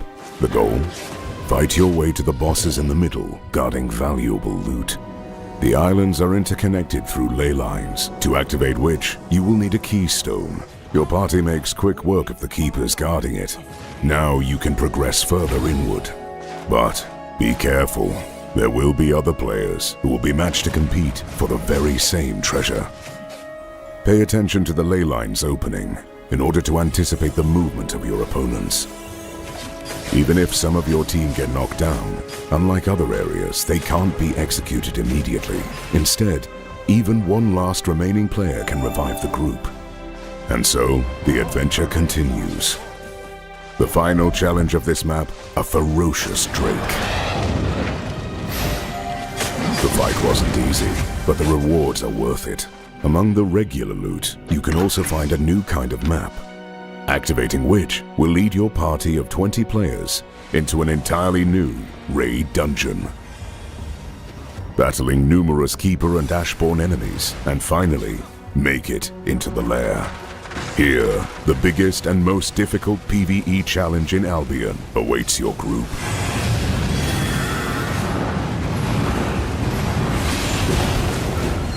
Will you make it past fire and brimstone to secure the ultimate reward? Back in May, we gave you an in-depth look at the world, the characters, and the story of this very next title.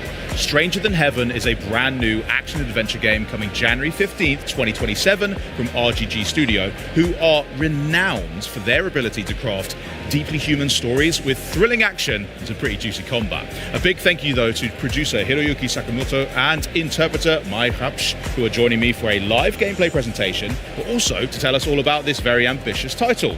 First, though, Sakamoto-san, can you give us an overview of Stranger Than Heaven? では続いてはストレンジャーザンハブのライムゲームプレイです。本作はスリリングなアクションとコンバット、そして人間ドラマを描くことで知られる RGG スタジオが送る完全新作のアクションアドベンチャーゲームです。リリースは2027年1月15日の予定です。本日は本作について語っていただくためにプロデューサーの坂本博之さんと通訳のラプシュ舞さんにお越しいただきました。まずは坂本さん、ゲームの概要を教えていただけますか？はい、ストレンジャーザンヘブンは、日本人とアメリカ人の、血を引く大東誠という男の物語になっています。で、1900年初頭のですね、アメリカで、差別を受けてですね、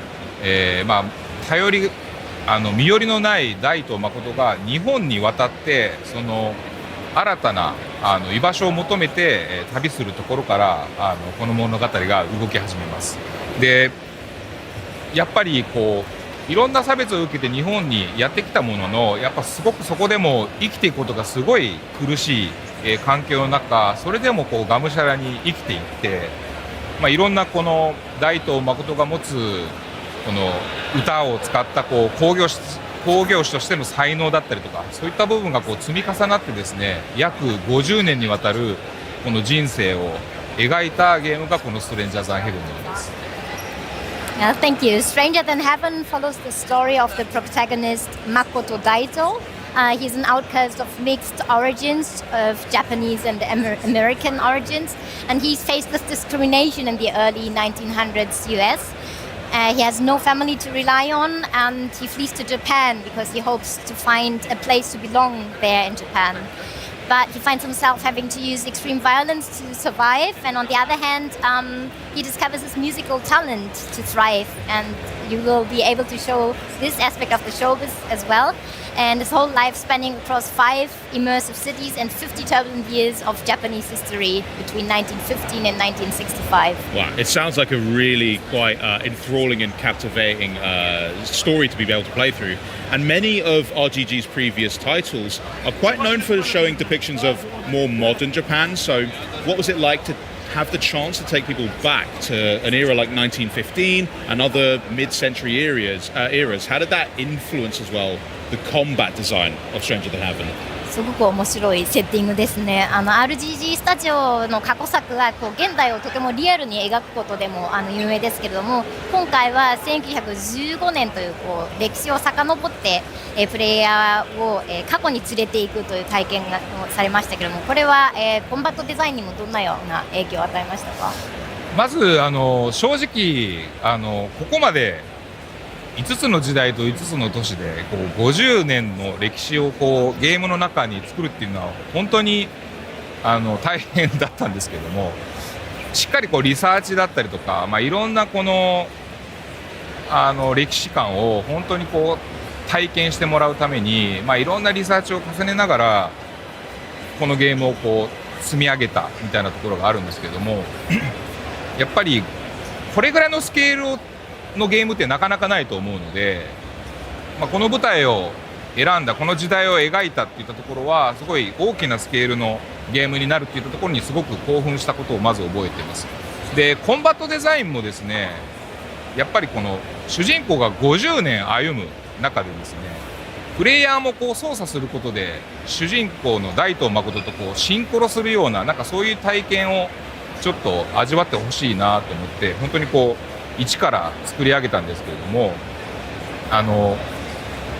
主人公が年取るに従ってこうプレイヤーが例えばこうなんでしょうねこうナイフを使い続けるとナイフマスターのようなこう能力そういうこうスキルが身についていったりとかその50年っていうゲームの尺に合わせてゲームコンバットシステムもうまく連動したようなゲームに、しています。So to be honest, the difficulty was on a whole different level than all the titles we realized before, because this time we had to spend over a time of 50 years. So we were depicting 5 different areas, and we had to conduct research, a lot of historical and cultural facts, and we had to create all the necessary assets from scratch. So there was nothing which we can build upon. But I also remember feeling very excited about this fact because everything was new and we knew that we would be able to create a very unique game, one that lets players really experience the whole protagonist's life over a large scale and large time span. And this is also depicted in the combat design. We focused on creating the most visceral and most intuitive combat design so far. So to combine that with the protagonist's abilities, they evolve over time, and also the skills of you as a player evolve over time.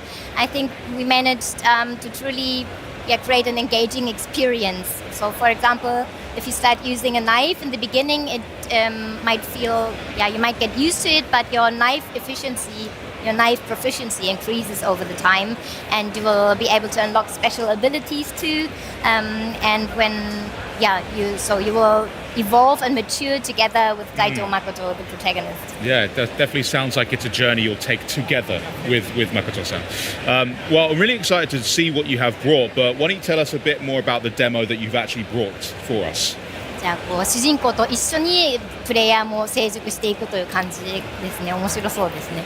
今日はどんな、デモを持ってきていただいたんですか？はい、ストレンジャーズ・アン・ヘブンは今回このゲームズコムで初めてこう一般向けのプレイアブルデモをこう展示させていただいてるんですけども、まずはこの先ほどコンバットシステム、新しいコンバットシステムでこの本当にこう左右独立して操作するこの新しい操作感となんかこうフィードバックみたいなものをまず味わってもらいたいなというところと、実際5つの時代5つの都市っていう舞台っていったところがゲームの本編の作りなんですけど、その中からこう3つ小倉と呉と南のこの3つだけ、ちょっと触りなんですけれども、なんかその舞台もちょっと味わってもらえるような、そういったデモ構成になっています。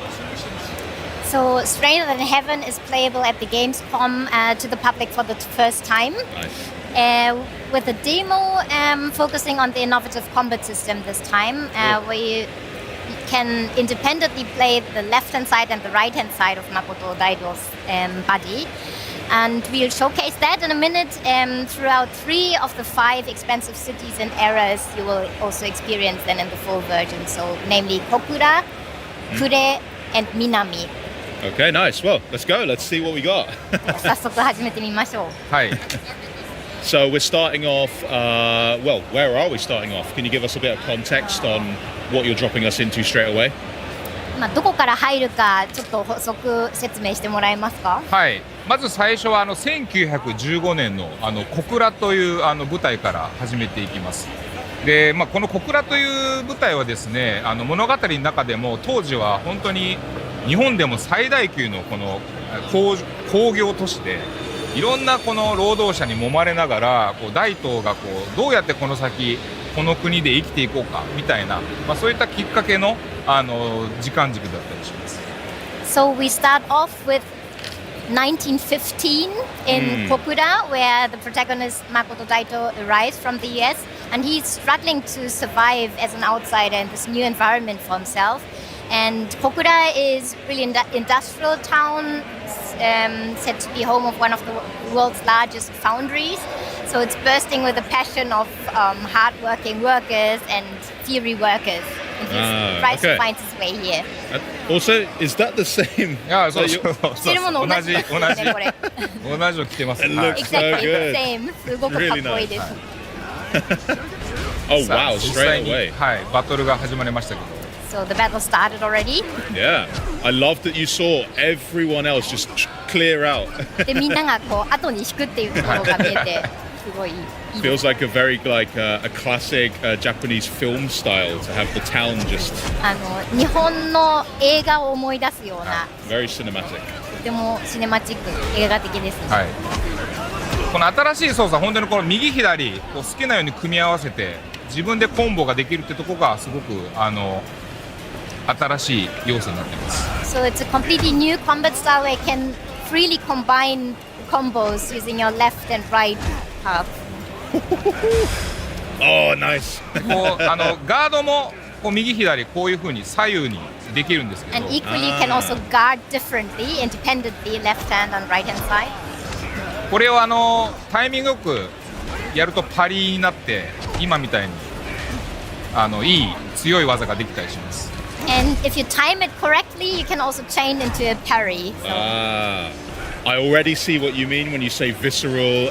This combat feels like there's a nice weight to when you land a hit as well. すごい没入感してすごい正直にこういろんな動きが伝わるっていうのが分かります、ね。そうですね。左右こう思った通り押すとこういう技が出るっていうのはものすごく直感的になるので、最初はもちろん慣れはいるんですけども、これがこう慣れてくると本当に今までのボタンと違ったような操作感で遊ぶことができます。So it's really intuitive, like you would punch with your right hand if you press the red button, and it maybe needs a bit of time to get used to this new feeling, but then it's really immersive and really intuitive.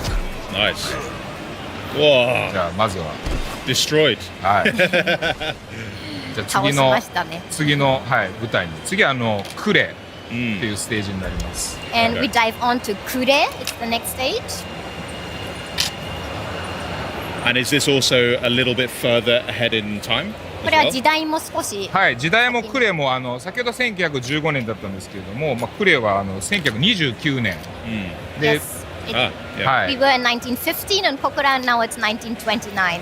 Nice. So maybe now we'll also see, like you were saying, that sort of refinement of his technique with fighting will be a little different now as well. じゃあちょっと大東誠の戦いの技術も熟練してきたという。そうですね。見た目もやっぱりこう変わって、クレになるとまたこう違った環境下でこう大東誠がどう生きていくかみたいなところに変わって、時代の移り変わりも。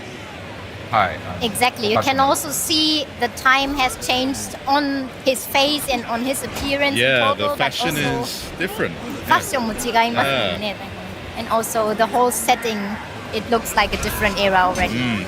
More industrialized area. Yeah. もっと工業化が進んでる感じですね。武器も先ほど素手だったんですけど、こういう両手を持った武器だったりとか、あとはその片手を使った武器だったりとか全て12種類ぐらい武器の種類があるので、それをこうどう選んで改造していくかというか、それでも能力が変わったりとかします。There's also changes in terms of the weapons. So in total, you can choose between 12 different weapons, and either they are used by one hand with the right hand or with both hands. So also the maturity and the skill level of how to use the weapons, they will progress. Amazing. Why is this guy so enormous though? He's absolutely なんでこんなに巨大な敵なんですかね、この人。敵もすごいこれぐらい大きいボス敵みたいなキャラクターもいろんなバリエーションがあるので、バトルも本当にこうしっかり遊べるような、設計になっています。Yeah, so there are lots of different enemies, also like boss style enemies already in these, and so it's also exciting to play against different strong enemies. Yeah, I also see that the boss, he's got like a smaller cutlass, but he's also still able to hit with his fist as well. Is that something that Makoto can also do if he was holding a single-handed weapon? で敵の方も左手はちょっと怪我してるけどまだ右手で刀を振り回せるように見えますけども、大東誠も同じように片手でいろいろそうです、できます。攻撃できたり。今は両手武器なんで、こう両手を使ったこう操作がこう左右独立でこう違う攻撃が出るんですけど。Yeah, right now he's holding a weapon which has to be used with both hands, but of course there are also weapons where he can only use one hand and the other hand is free to guard or to punch or whatever. Very cool. And then also the way that you're using, well, the weapon that you have, I suppose it's understanding which end is for which hand, knowing this is maybe better for quicker, this is better for power attacking maybe. Is that kind of how it works? あと武器によってはどっちサイドを左手で持ってどっちサイドを右手で持つかとか、どっちがより強い攻撃ができてどっちでガードできるかとか、そういうのも基本的に片手武器は右に持って左手はこう素手攻撃なんですけど、まあ、武器は武器の強さがあるんですけど、まあ、素手は素手の強さみたいな、まあ、そういう組み合わせをこう自由にプレイヤーが考えてこう攻撃を選べるみたいなところが、すごい自由度のあるコンボ設計ができるっていうのがすごい売りだと思います。So the combo design is really quite flexible. So especially when you use one-hand weapons, which you hold in your right hand, you can still decide, okay, how do I want to use this weapon? What do I want to do with the left hand? Do I want to punch? Do I want to hold a different weapon? So it's really very creative also. In that Wow, the fashion is real nice now. Yeah. Oh my god, he looks so good. So, also, it's now raining. I wonder, the combat already seems quite deep. Before it was snowing in the previous era, now it's raining. Does that also have an effect at all on any of the combat? 今雨が降ってますよね。その前も雪が降ってるシーンがありましたけども、これもまたコンバットスタイルに何か影響するんですか？コンバットスタイルというよりかこう天候が変わることによってこの町の住民たちの様子が人通りが減ったりお店が閉まったりとか、この舞台に対して影響が出る要素があります。また天候だけじゃなくてこの時間帯昼だったり夜だったり、その夜にしかいないような強敵だったり、まあ、この辺りはすごい一つの舞台にとってもいろんなこの探索要素があります。It doesn't necessarily affect the combat style, but the whole setting. So if it's raining heavily, there will be less people on the street, or shops will be closed, etc. So not only weather, but also when you get more advanced, you can also choose at what time of the day you want this play to be staged. So if it's at night, then also there will be less people or different people walking around. So. That's fascinating. This guy, he's smaller, but I have a feeling he's going to be tougher. この人さっきの敵よりも小さいですけども、小柄な割には結構タフな。かなり凶悪なこの敵なんですけども、これもこういうボス敵のようなものも本当に物語にいっぱい出てきて、この1対1のこの緊迫したこの戦いみたいなものもすごい楽しんでもらえると思います。Yes, this guy is really a tough enemy. Yeah. He's small, but nevertheless, it's not easy to win against him. But you will have a lot of those kinds of boss enemies, and you will be able to explore a lot of ways to combat them. I saw as well there was the chance with a prompt where you could use both triggers. Can you explain a bit more about how that happens? あと両方のトリガーを使えるよっていうプロンプトが今入ってましたけど、それについても説明してもらえますか？敵の気力みたいなものがありまして、それを削るとですね、今みたいにこうチャンスな時間帯が生まれます。そこで両方押すことで強い攻撃が出せるみたいなそういう設計になっています。So there's an energy level of the enemies, and if this proceeds, there is the possibility to trigger with both sides of buttons and attack him in the right moment. Oh, nice, nice. Now, I know that the story, obviously, it does follow Makoto, and it does seem to be so far painting a bit more of a serious tone than we've perhaps seen in previous RPG games, but I do still love that kind of zaniness and some of the weird wide side activities that we can do. Will there be some of that in Stranger Than Heaven as well?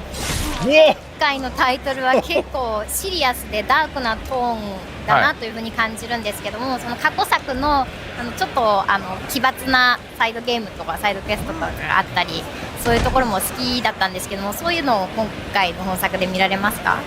いろんなキャラクターが出てきたサイドストーリーだったりもちろん入ってはいるんですけれども、やっぱりこの過去の日本を舞台にした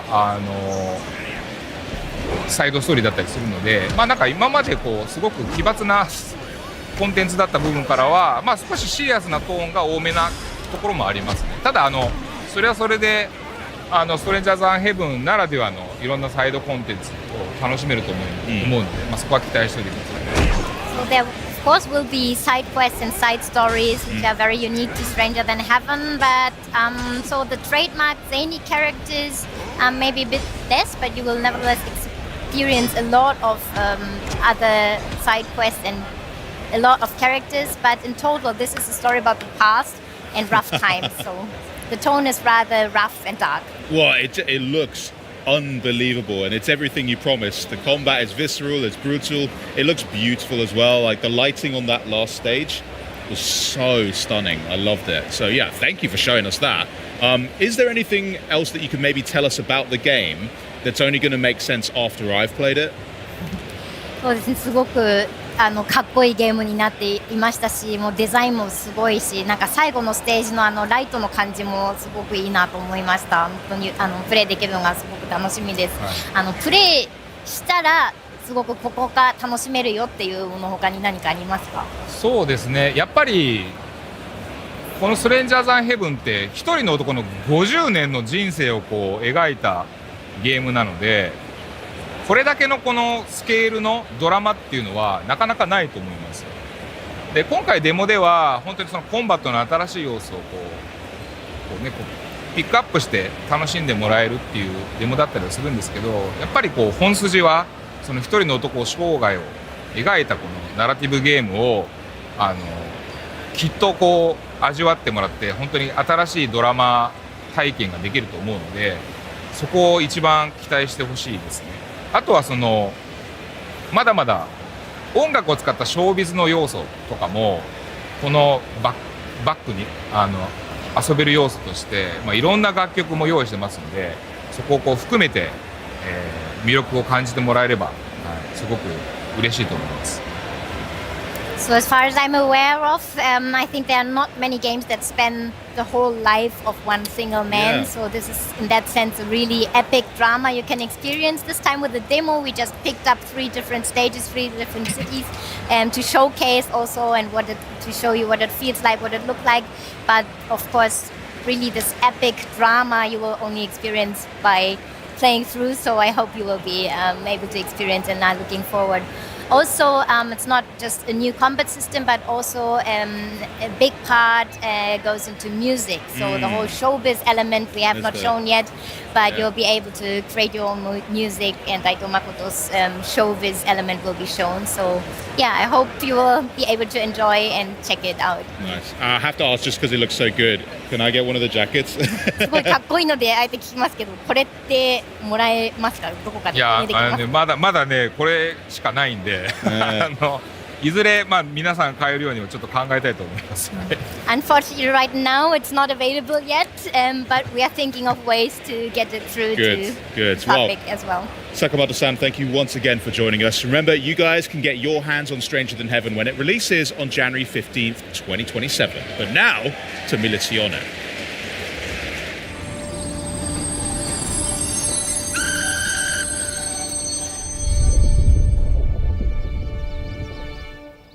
Where do you think you're going? You're not allowed to leave this town.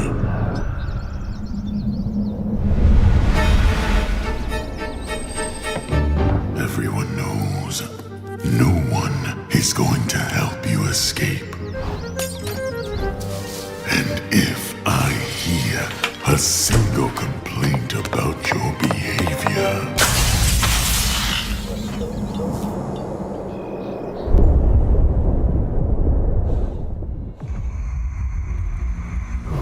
this uniform forces me to see the worst in people. is destroy, steal, and lie every single day. I hope I'll be proven wrong. Yet somehow everyone ends up the same.